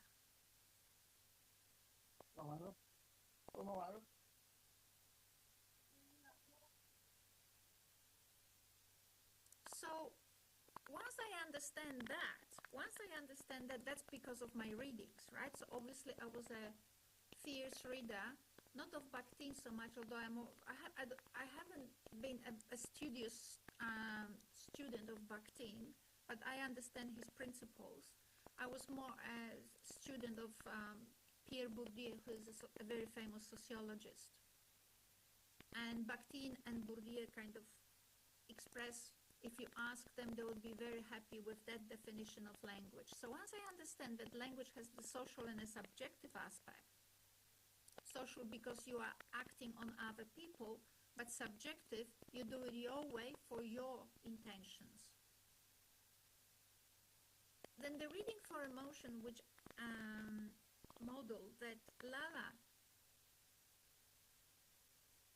mentioned before when introducing me, came out from that definition. So I had a concept of language, and now I was wondering what to do with it. What to do with it in order to offer students a more systematized way to enter into the process of text analysis and consequently text production. So a number of things happened. So forget the left-hand column. I'm not sure how well you can see the middle column. But you have here from Bakhtin, you have every utterance. So you have principles here from Bakhtin. I don't have the time to read them all, but they are all reflecting this dynamic understanding of language. It's not sentences. It's not functions. It's not utterances. It's affective statements to resolve problem in a way that reflects your desired effect. And when you fail, then you have a negotiation with a person or with the audience you are in. And then I drew a parallel.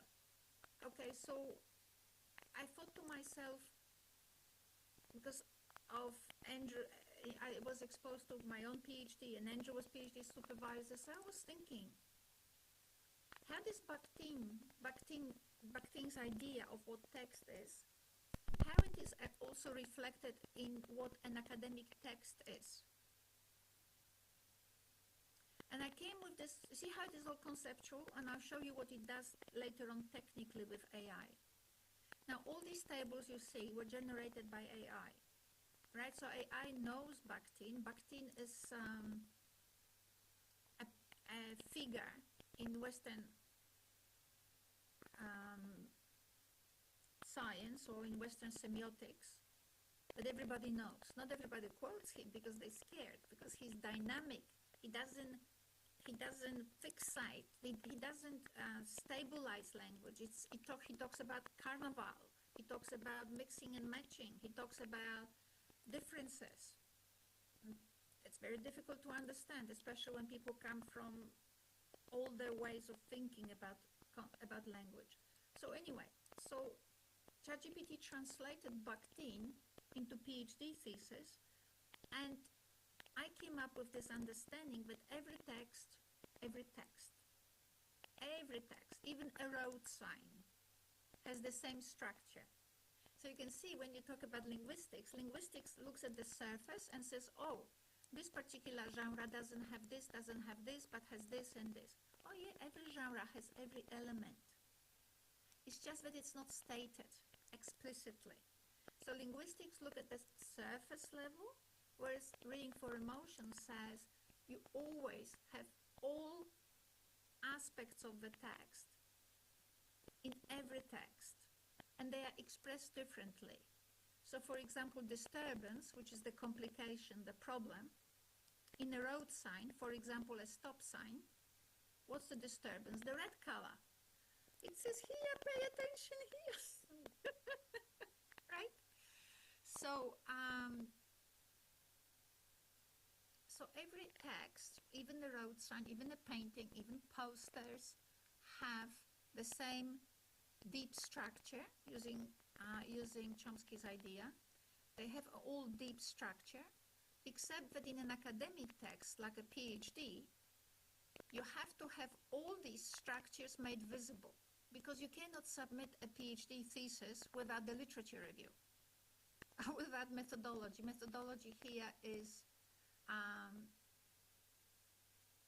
well, emerges from the dialogue. The dialogue is perspectives that we're taking into account, and methodology would be development. So what, I think development is findings, more like findings. Development is findings, resolution is, no, development is methodology, sorry. Development is methodology, resolution is the findings, and moral is, well, implications for future.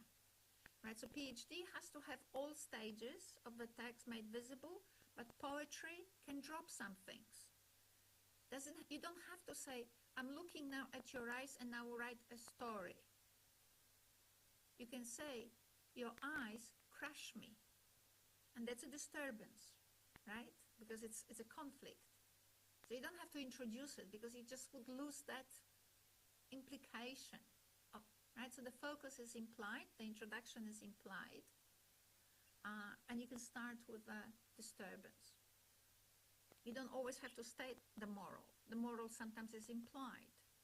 Even in fables, which seem to have this rigid structure, but sometimes fables don't mention the moral because it's as clear as a bell. So the concept of the text, so it is subjective, socially negotiated, but subjective. Then I looked into the people who were in agreement with that concept. I asked ChatGPT to create a parallel with a PhD thesis. We've developed the stages of a PhD, stages of a text. And what's in here? And we came up with how in the reading for emotion, like if we have this concept that reading takes reader. So reading for emotion says the text takes a reader through an emotional journey. And you know it, because when you read the text to your children, you say, once upon a time there was a happy family living behind the 7 mountains and 7 trees. They loved each other, and something. One day, the mother died. And you go, oh my God, it started so well. Right? So you know the text takes you through emotional journey. Then you wonder, so what happened after mother died, right? So first they will tell you what I call dialogue, the perspectives on the problem. Well, the children were crying, they felt lonely, they were missing their mother, the father was missing the mother, you know, the family was in disarray, the house was no longer the same, right? So these are the perspectives on the problem. And development, well, the daddy decided that he will marry a second wife so that she will be a good mother to his children. And he will have a wife, and the house will shine as it did before. Right. So you can see how when I retell the reading, how the story is taking you through different, I don't know what happened to me.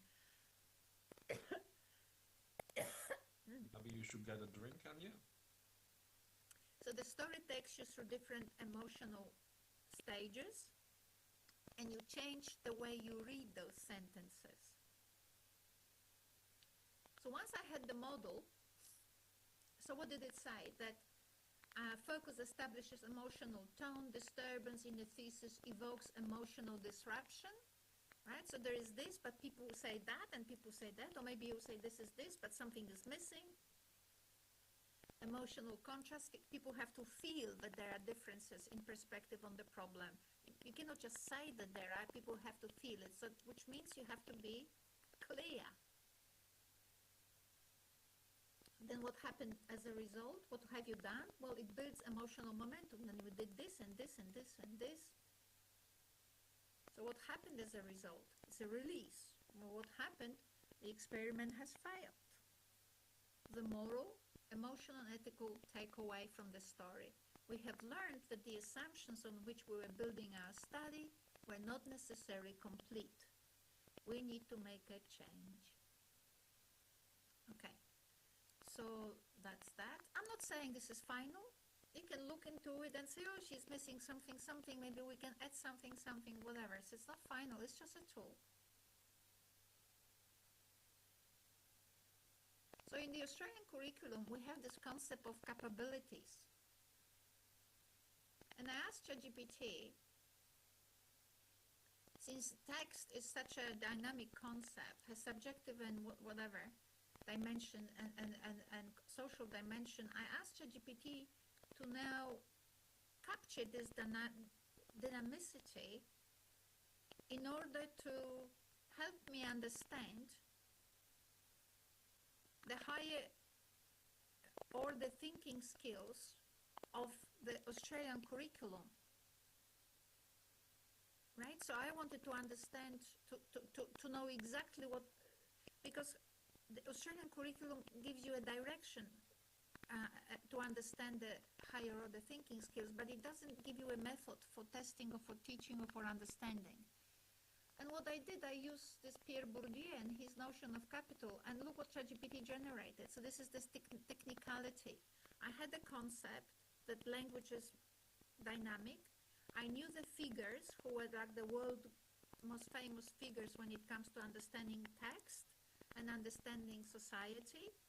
And I asked ChatGPT now to combine the two, and through that combination explain to me the general capabilities, what we call in Australia the general capabilities. And these are the higher order skills: social awareness, personal awareness, ethical awareness, intercultural awareness, critical thinking, creativity, right? Rather than doing it myself, so I already had concepts. So I told ChatGPT what to think. You've got Bourdieu for dynamicity. You've got Bakhtin for understanding the text. You've got the capabilities now, and they talk about higher order skills. Now link them together and explain to me every capability. And we had to go through the process because ChatGPT kept going back into descriptive linguistics now and then, so I had to remind it to go back to Bourdieu. It is dynamicity. So in the beginning, I didn't show you the slide, but it wanted to talk about utterances with what kept saying to me that what matters when you talk to different audience is whether you use the correct utterances. Now, whether you like Trump, Mr. Trump, or not as a president, we all know that he's not very erudite, right? But he can talk to the king or prince, I don't know the titles, of Saudi Arabia. He can talk to Putin. He can talk to his wife. He can talk to his secretaries, from health to defense to whatever, right? So the guy doesn't have to have a large array of vocabulary to actually interact successfully in his eyes with different audience. So it's not about the phrases you use, it's the quality of how you use what you have. So it's about reach. So audience is about reach. Can you reach with what your resources you have a broad audience, or audience that is relevant for your life?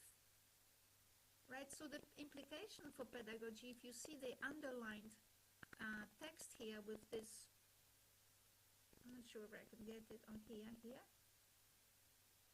the idea is not so the idea is now to expose students through their actions. Remember how ChatGPT was talking about context when Andrew was summarizing his discussions with ChatGPT? Context, right?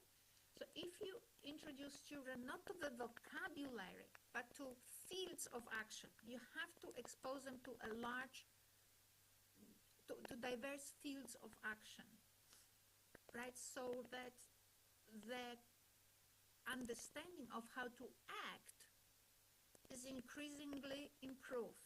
Not what words to use, how to act in order to be effective in those fields. So what we do, so the text here was, as I to remind you, was created by ChatGPT. I just gave it constraints, conceptual constraints. So look at this, how nicely you can use ChatGPT. I use technical capacity of ChatGPT to develop new frameworks now in a way, expressed in a way that English is my fourth language.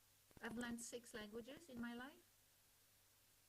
So ChatGPT was very helpful for me because it, in a very erudite and clear way, generated this framework explaining the Australian curriculum, and in a way that now we have learned that for students to be effective with their interlocutors, they have to have access to greater range of fields of human action, not just one, and definitely not to focus on vocabulary alone. You focus on being effective. And that's another workshop of how to do it, right? But project-based learning is really good because if students are producing articles on the website for their community, they go to different NGOs, they go to different people for stories. Now they have to frame it so that people at the university and the broader community understand these stories, right? So this is a skill. This is skill. This is not about produce 5 sentences with the word take home. Right, so we've done it for every capability. Anyway, this is something else. I'm not going to go there.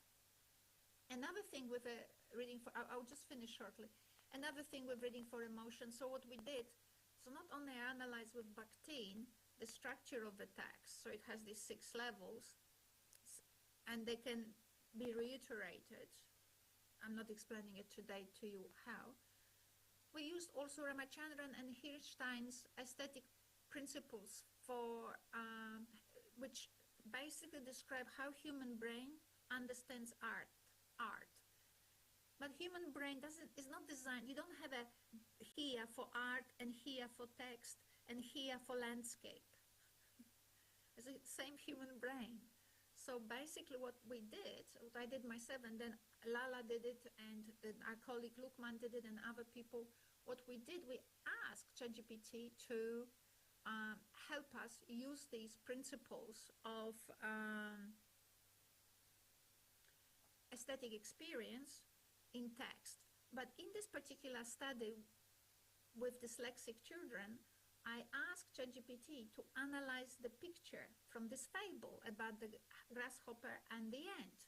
So now ChatGPT knows the Ramachandran, so knows the constraint of its thinking. Not what to think, but how to think. See, you program AI. You give it the constraint. I want you to work within this constraint. Now apply it to this picture. And honestly, I swear to you, my students will understand. They always laugh at me, and I'm okay with it. Not until this ChatGPT analyzed this picture, I could swear that this picture had only one end. You see this fat end right here? I don't know whether you can see this. Anyway, there's a fat end that you can see right here. Well, not until ChatGPT told me there was a whole array of them. There's some in front of the grain and a little bit behind. There's more than one. I've never seen that. So ChatGPT produced an amazing analysis of this picture. And this analysis obviously is for the teacher, so that the teacher is better informed what these different categories, how these different categories of perception allow the teacher to understand what's happening in the picture. And then with these understandings, you can come to the classroom and have fun with students interpreting the picture. You don't have to teach them what you know. but what you know can actually invigorate the discussion about what they see. And it's that just in summary. So you can do all these things. So basically, the idea for conceptual, in terms of conceptual innovation, I was trying to show to you, you have to have certain concepts in place, and then you use the technical capacities of ChatGPT to generate texts, generate interpretations of implications of a new framework, generate understanding of the curriculum, generate integration of aesthetic principles to a child's picture, a child's story, and a child's picture, a picture of a story, right? So there are many ways. So ChatGPT depends on concepts. If you don't give ChatGPT constraints, like I did with the aesthetics, like I gave it with the Bakhtin and Bourdieu, and with the focus, disturbance, development, dialogue, if you don't give it, it will be chaotic. And I want to finish this very moment the way I started. Remember how I said to you when I started that we have produced just recently this book recording how Southeast Asian scholars use AI today in language teaching. And what they do, they don't give ChatGPT the constraints. And when you don't give ChatGPT the constraints, it pulls out stuff from all over the place. And consequently, everything is random, and you're not actually introducing any innovation. You just set children on, do whatever ChatGPT tells you and believe it is true. So you don't even teach them digital literacy. So you underutilize the capacities of AI when you just tell students go wild, pick any random conclusions by ChatGPT, and that should work because it's ChatGPT. It's untheorized, and you're not using all the capabilities of ChatGPT. However, if you do have concepts, and you can constrain, you can tell ChatGPT how to think, not what to think, and ChatGPT can do lots of things, including creating beautiful texts. Thank you so much.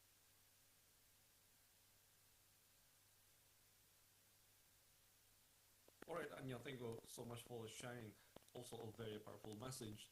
And to be honest, I was actually confused when I was doing my undergraduate degree and master's degree.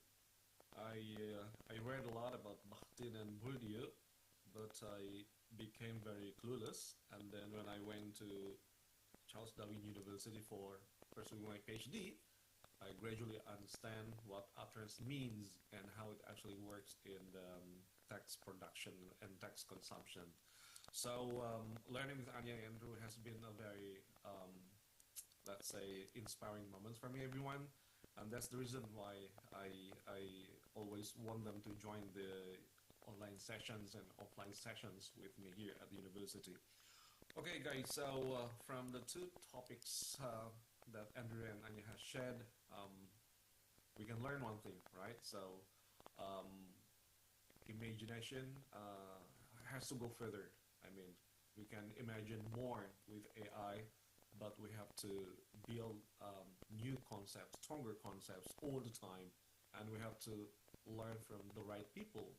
And I think this webinar is very important because Anya and Andrew are the right people. We have to talk to the right people so that they can direct us, okay, in doing our profession.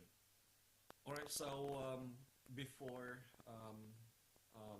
inviting the students or lecturers and colleagues to chat with us, I actually have one question to Anya and Andrew. So in the case of Professor Andrew Line, there is a mention of alternative intelligence, right? And then Anya is advocating for humanistic principles in using AI. And so how do these visions actually connect, and could reading for emotion be a practical expression of alternative intelligence in literacy education in general? Andrew and Anya? So we have someone, but yes, I think that's the first question. So when you read literature in neuroscience, especially like people who have made a difference, Yep. so when everybody knows them, they are relatively, I dare to say, famous. Yeah. Right. They would say, in a nutshell, that cognition begins with emotion. Yeah. If you think of children, newborn, most of us had babies, so we know, we've seen infants. Yeah. You don't let your infants just lie there in the bed, Right. and you don't start talking or interacting with an infant when they are 10 years old. Right? And you don't come up to the infant going, I'm gonna kill you, I'm gonna kill you.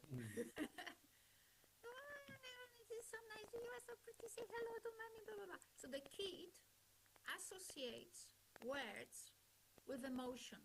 Yeah. Right? So emotions is positive, and that's positive. Emotions is positive, and then what happens in the frontal cortex, the child develops increasingly a sophisticated map.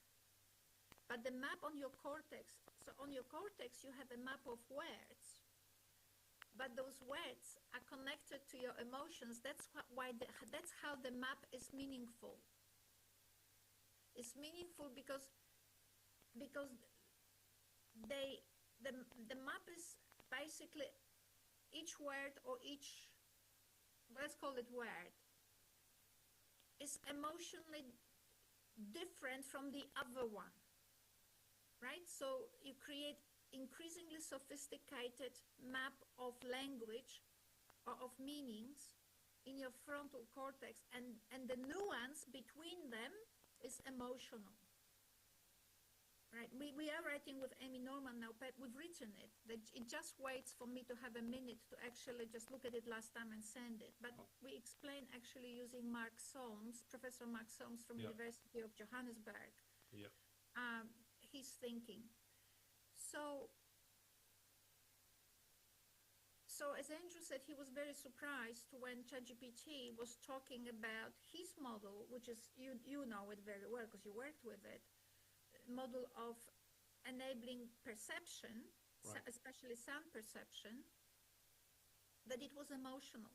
Of course it is.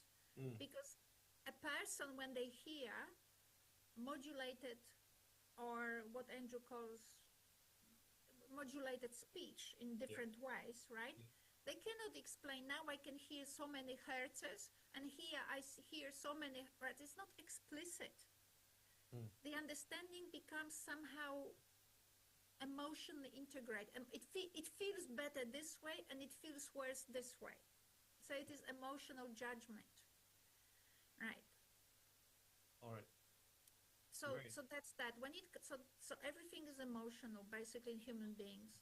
When it comes to alternative intelligence, I think I'll just leave it to Andrew to make the connect. I can do it, but I think that Andrew can nicely now sure. jump in. Thank you so much, Anya. Andrew, please. Well, alternative intelligence, sorry. Alternative intelligence I see as a kind of political statement Okay.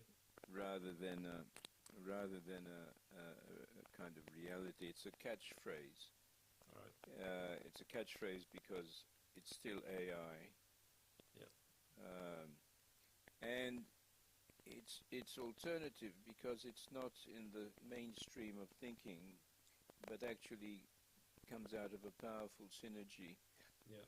between humans and and machine, a bit like what Anya is, not a bit like, exactly like what Anya is talking about. I function in my thinking about knowledge and learning with the concept of operational history. The operational history is the history that we have amassed over time, which allows us to operate and do things. And many of these are things are of an emotional nature. It is a mistake to separate cognition from emotion, and it is a mistake to try to justify meaning making simply on the basis of linguistics or semantics or anything like that. It actually goes beyond the definable. Yeah. It's indefinable because it's rooted inside us with connections that we feel but that we cannot possibly articulate. Yep.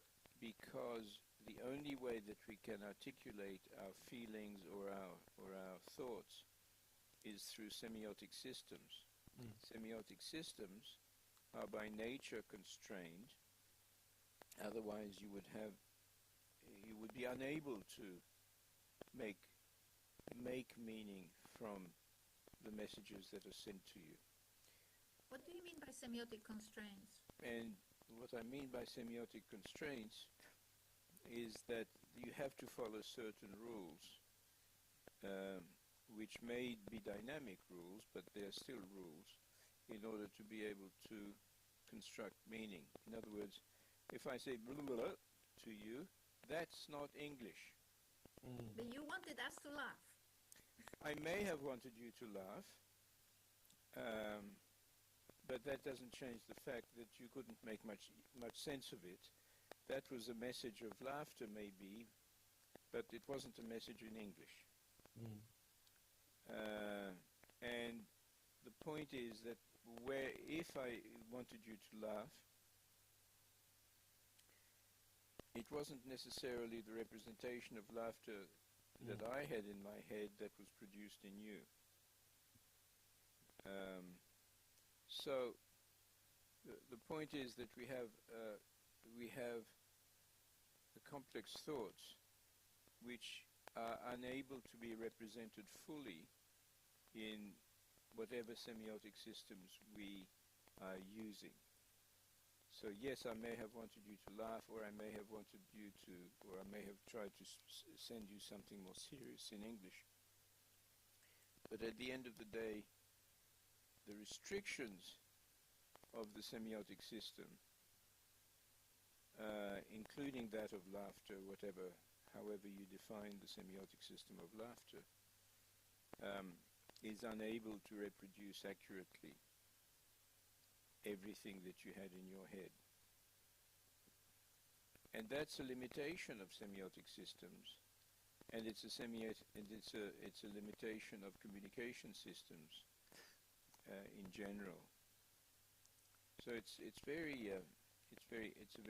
a tough call to say I understand you when other people send you these messages. Well, maybe you do understand them because you internally reconstruct their thoughts, but the reconstruction of their thoughts is unlikely to be identical with what their original thought was. And that's that subjective aspect of the social. Yes, there are constraints, right. but the interpretation is yours. That's right. Yeah. And that's why I talk about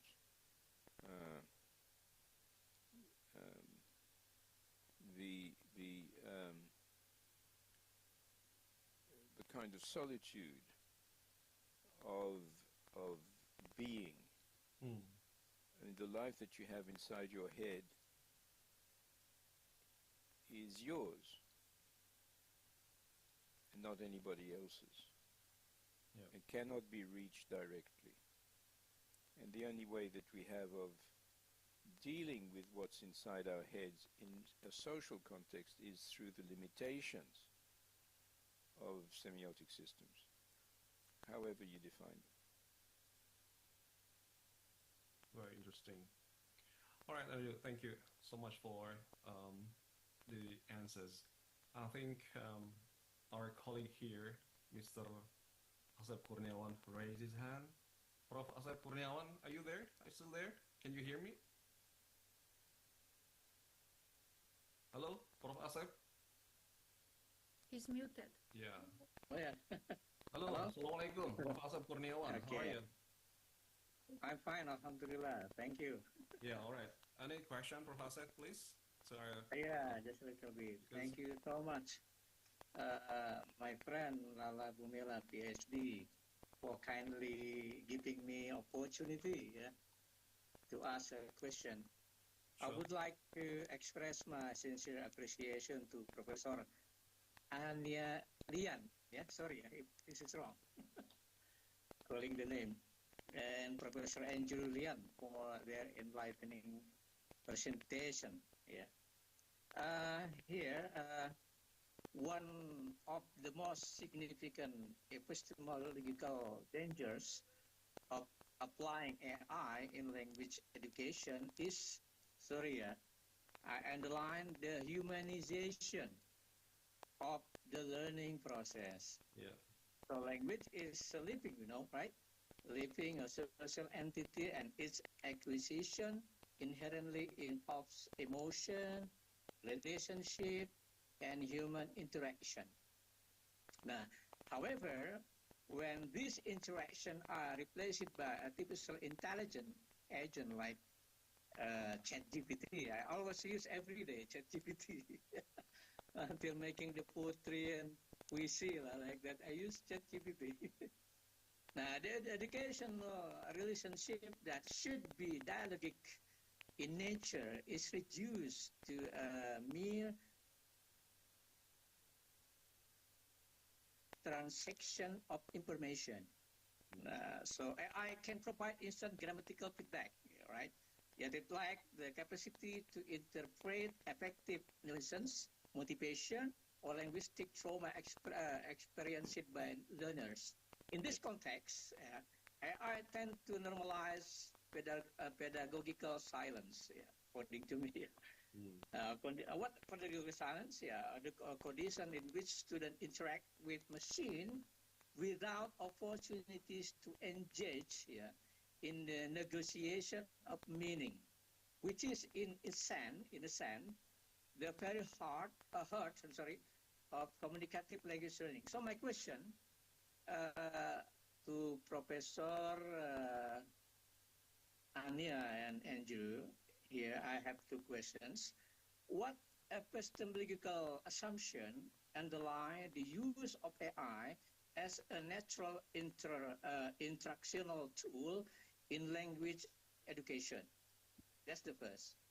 And then the second, how does the replacement of dialogic interaction with algorithmic feedback influence learners' identity construction and linguistic confidence?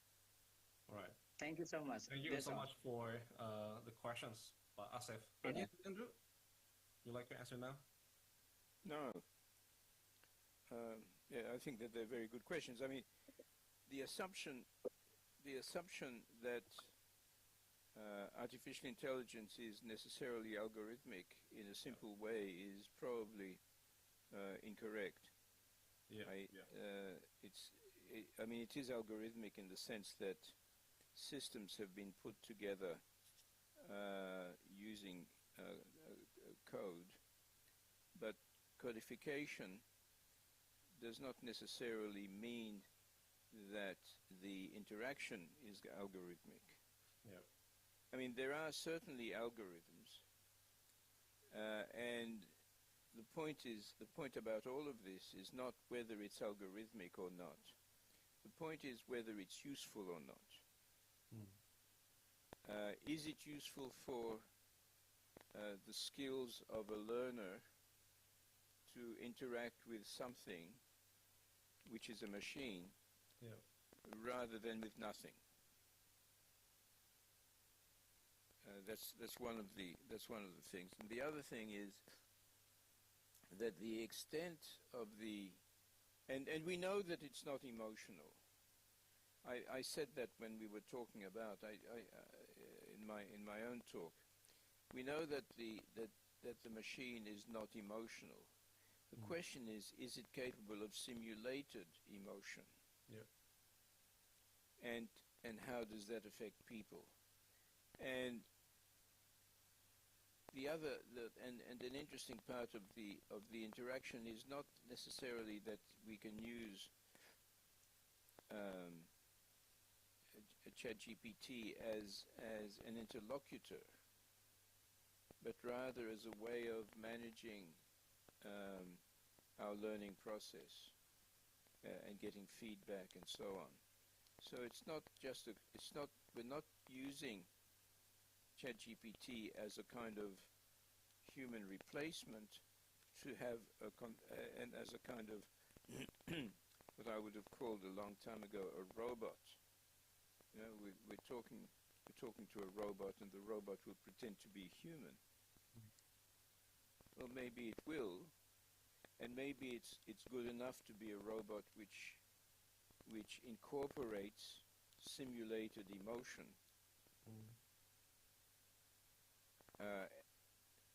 And will that be useful? I mean, the truth is that there are plenty of examples of simulated life that we participate in.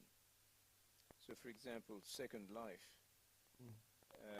as a website, has had millions of people engaged in communication with avatars that bear no resemblance to themselves, but which still enable people to experiment with life and experience different lives.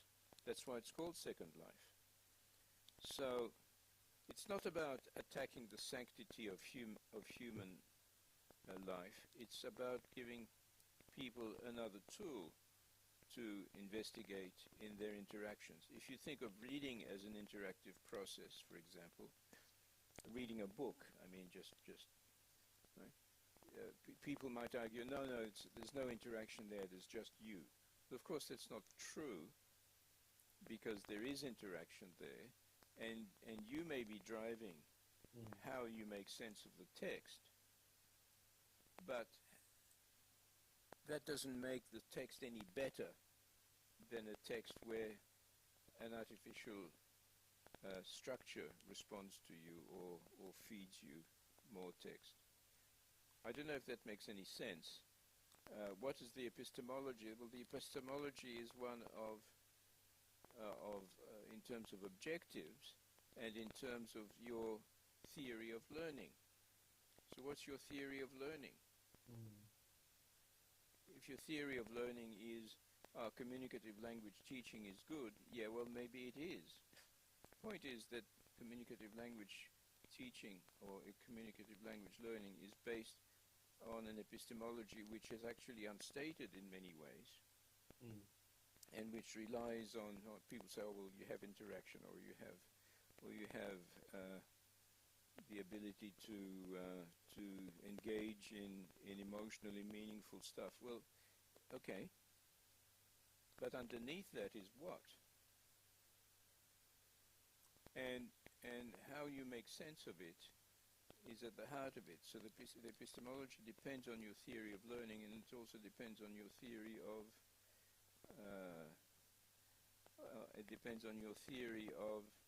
knowledge.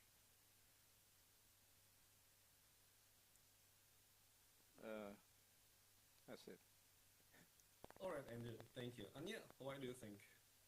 I don't know what's the epistemology of using a textbook. You see, I think that the use of AI is complicated. So I don't think epistemology fits with the.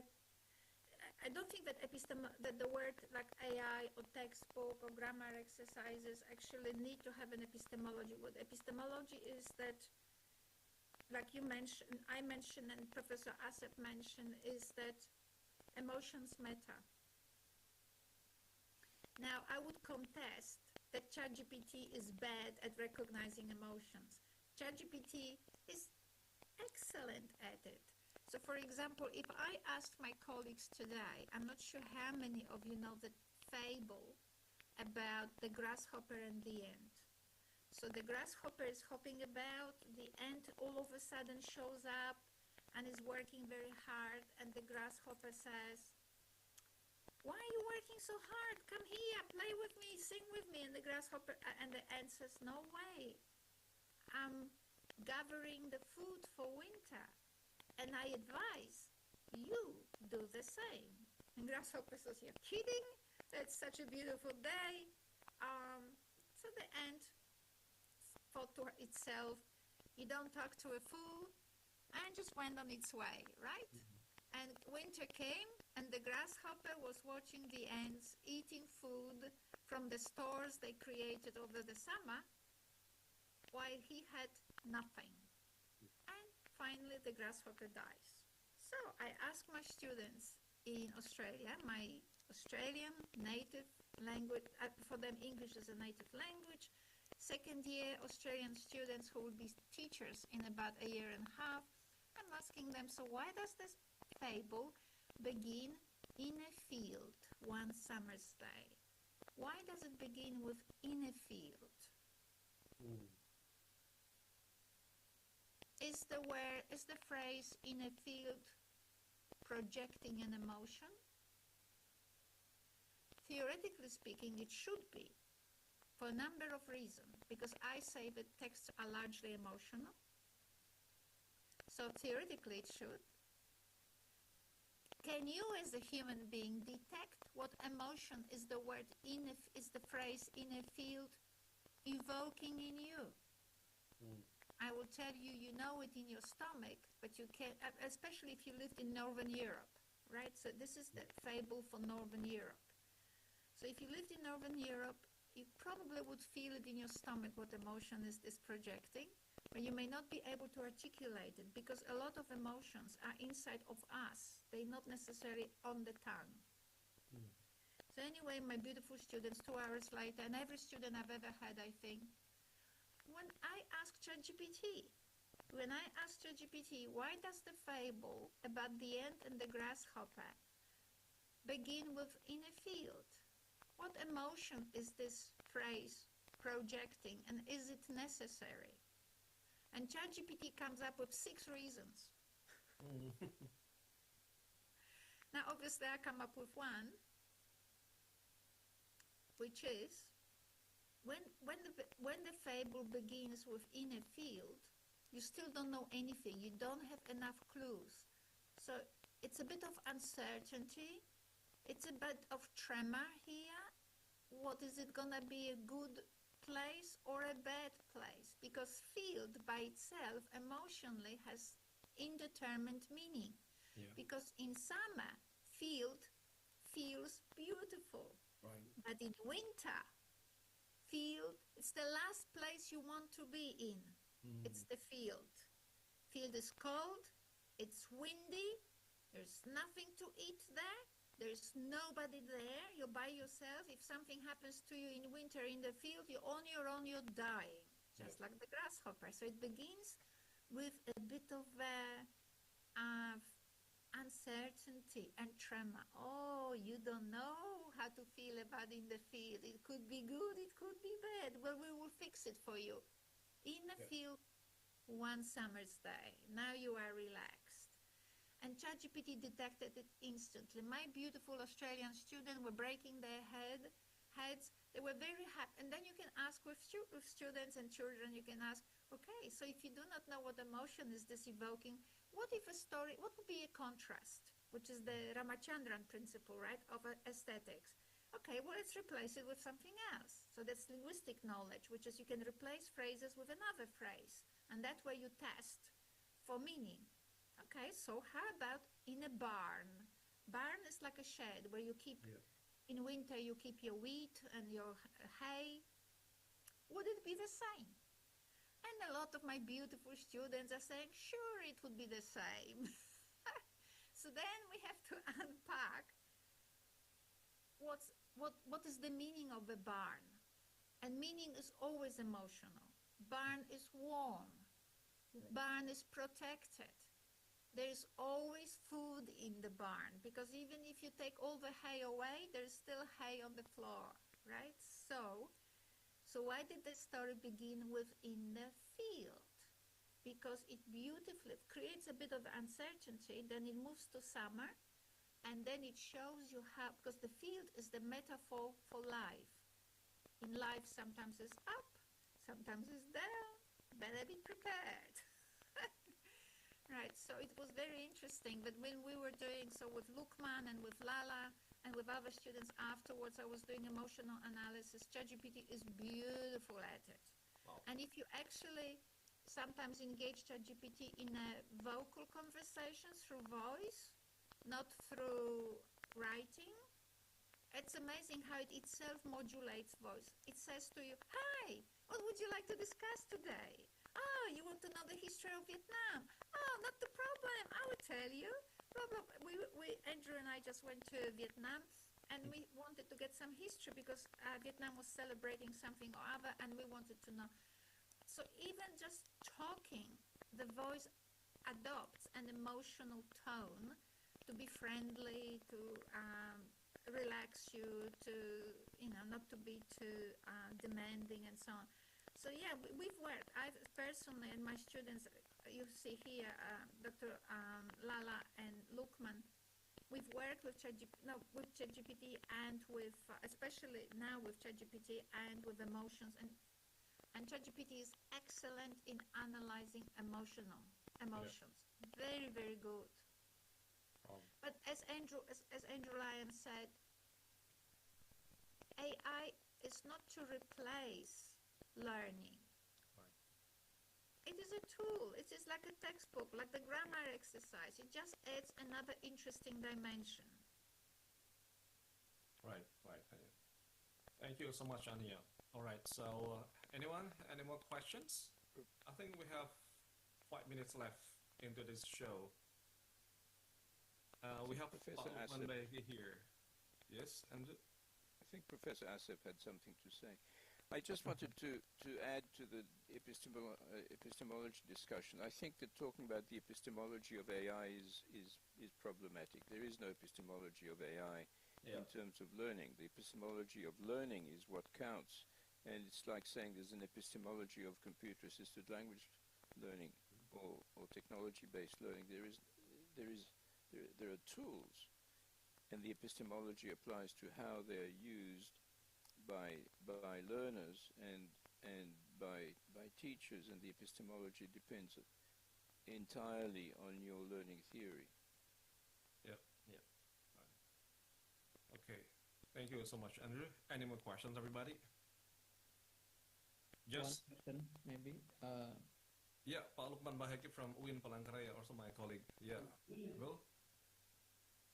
First of all, I have to thank to Allah that my guru are all healthy now. Alhamdulillah. They look great. And Anya Lyon and Professor Andrew Lyon. Yeah, I always pray to Allah that you both are always in a good health. Thank you. By the way, we have to admit that genre-based approach is strong in textual structure, scaffolding, and academic literacy, and it has many weaknesses in fostering emotional engagement, intrinsic motivation, and neurocognitive integration. And we believe that reading for emotion, which is integrated in multisensory learning, fills the gaps that promote affective connection, multisensory experience, and learners' autonomy. I and my colleagues most of them are my students, are doing some research, especially in systematic literature review. We found that most of findings which involve emotion really improve memory retention. This is the findings of our research. That emotion really improve memory retention of the learners. Yeah. What do you think about this, Anya? Maybe first I have to ask Anya first, and then Andrew. That's all. Thank you so much, bro. Well, there are global events that happened, or events in your life that you will remember them. You will not only remember the event, but you remember the very place where you were when it happened, the very thing you were wearing or doing when it happened, right? So obviously memory requires multiple connections, and all connections are related to emotions. We are emotional creatures. That is without doubt. Increasingly, we've developed uniquely sophisticated frontal cortex, where we build increasingly complex map of life of the world, but that map is emotional. I'll give you an example from Professor Jordan Peterson here, who says when the child is crawling, so Lukman just had a baby, or that baby is probably now 3 or 4 years old, but it used to be smaller. So when the baby is crawling and reaches for a beautiful object, which is from glass, for example, a vase or vase, however you want to pronounce it, and the mommy says, don't touch it. What do you think is the meaning of the vase for that little crawling child? Do you think he says, oh, vase is a beautiful glass thing made in China with a beautiful decoration, and you put it on the table for people to look at? For a little crawling child, the initial meaning of the vase is do not touch. What's the meaning of mommy's hair? Do not pull. Right. I'll give you some example. So basically emotions are the glue of our experiences, of our memory. Yeah. Emotions are the glue. And also the mechanism through which we discern between one experience and another experience, so that not everything is the same. So if I say something that maybe you will not agree with, you don't instantly come to my room and beat me up. Right? So, and that's how you learn, by learning differences in emotional differences in impact. You learn that not everything has the same emotional load. Right? So people call it self-regulation, but I think they relate it to cognition, and I think it's absolutely wrong. It's about creating modulation in the meaning itself of what the world is communicating to you. So your map is increasingly sophisticated. And a lot of people still sort of, agree but don't agree, blah, blah, blah. But this Professor Mark Soms that I spoke about before, Lukman, there's a paper that I might send to you and Lala, if I haven't sent so far. In this paper, there's a picture of a little girl. I think she's about 2 years old. Children they are called hydrocephalic children. They are born with the limbic system but no cortex. Yeah. So they will never they're not likely to do ever mathematics. But they express playful behavior. When you put on her lap her brother, like a little boy brother, like a child, infant, she reacts appropriately. She cuddles. She's happy to have her brava. If you want her brava to be taken away from her, she's appropriately not happy. She wants to hold on to the doll, right? So the emotional behaviors are inside of you, even if you don't have the frontal if you don't have a cortex. So they are your foundations. And that's why when we interact together, we read each other emotionally first. And when the person doesn't interact with you emotionally the way you expect, no matter how smart they are, you do not want to see them because it's difficult. That person is difficult to communicate with, right? So we experience the world emotionally for a very reason that we are emotional creatures. And cognition is like a roof on top of the foundations. Yeah. All right, Andrew. Yes, and cognition is more logical. I remember two things in terms of emotion that I tell my students. When I was little, we were often not very comfortable financially, and there was a house next door, and I could smell what they were cooking. And what they were cooking was always better than what we were cooking. It was coming to me through the air and into my nose and tickling my nose, and and I've never forgotten it. That goes back to Lukman's point about memory, and how memory is connected with emotion. And I think that's inevitable and part of my model of operational history. It's built into that. I don't know what are all the... See, the trouble is we always try to identify very clearly what are the components of this or what are the components of that, in particular, for example, the components of emotion, as though they were univocal. But meaning and smell and perfume, if we think of Latour's work on perfume, is based on how do you make sense of these sensations. And so it's a meaning-making issue. Perception is a meaning-making phenomenon.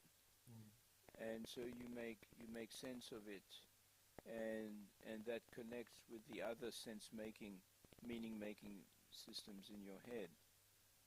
So that was the one story I tell my students because it's so alive in me. It's the smell of the food from next door. And the other thing is, I don't know if you've read the French author Marcel Proust, Proust. He wrote several connected texts or books called in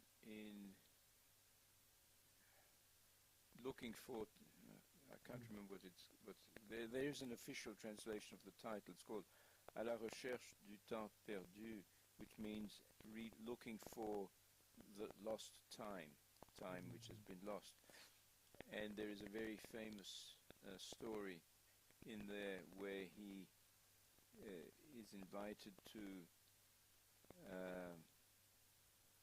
eat a biscuit called Madeleine, and he used to he dipped his biscuit into tea and put it in his mouth, and then when he did that, he was instantly transported in time back to when he was younger, and the events connected that he had connected in his mind to the sensation and feelings of the biscuit dipped in tea. And he was actually transported. I mean, it's told not as a memory, but as an actual travel through time to that particular event that triggered it. So I think, these if are all emotional triggers. I think as you grow older, and I can tell it now, as you grow older, those memories from the past, so it could be the hue of the air, it could be the smell, it could be whatever triggers your memory will bring the emotion. It's the memory is not so much of the event, but of the emotion you felt with that specific experience, like the hue or the color. And then the words come in. Oh yes, that was Christmas, and when I was in this place, and that's how the Christmas tree looked like, right? So that these are words for description, but those words do not describe anything that I have in my mind about that specific color, that specific, like when I think of, just even recently, I was thinking about my father who passed, and I was thinking of that color, that cold color of winter in Poland, which is so contrasted. This is about about like the inner field, right? It's winter and summer. Well, in Europe, when you have this cold hue everywhere, and it's constructed, and then the Christmas tree usually has these silver angel hair, like silver sort of, like, I don't know what you call it in English, but basically silver hair all over it to align with that cold hue of winter. And then through the silver hue of the Christmas tree come out beautiful Christmas lights. Wow. And the beautiful decoration. So you've got lollies with chocolates with beautiful, colorful color. And that contrast is like cold and hot, cold and hot. That contrast warms your heart. And that's what I remember. And I remember the safety of my home that my father provided. That we had money to get the Christmas. My father put time to buy and set up the tree, right? That in the morning when they were still not awake, like 6 or 4 o'clock in the morning, I would go to that room, to look to that lounge room, to look at that composition and feel safe and aesthetically pleased as well. All these emotions. So words can describe what I saw, but the feeling, I can talk about it, but just seeing now and then, that hue somewhere else reminds me of that time which felt. So the memory is first emotional, and then I can talk about it in words. But the memory is emotional and it's pleasant, and it's about safety and aesthetics and the joys. And things you can't define. Yeah, right. Thank you, Anya and Pak Lukman. And last week, I and Lukman had just this conversation. So we said to each other that any pedagogy that does not promote emotional attunement is a kind of epistemic violence. I mean, there's no human there. There's no human right. there. We keep talking about sustainable development goals and then well-being for the teachers and the students.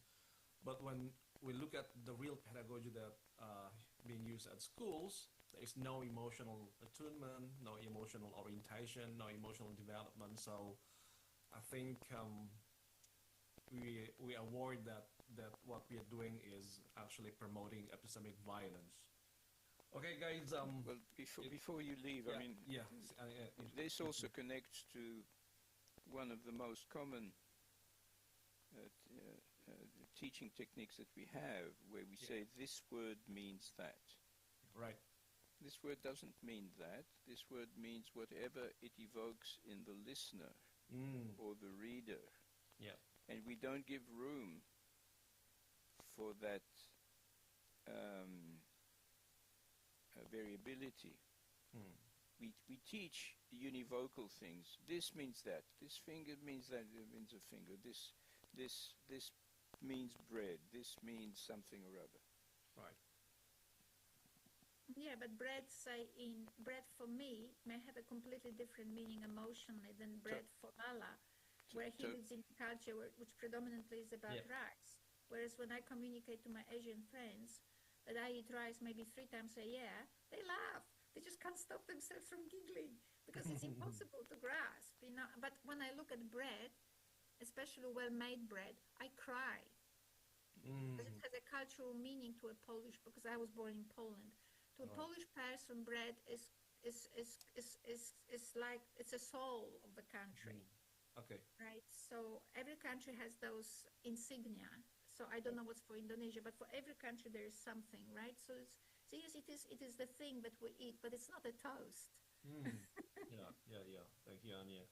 So everyone, think the clear message that we want to deliver from this event is there are a lot of room for innovation, and we have to keep going and going with the right person, with the right concepts, of course.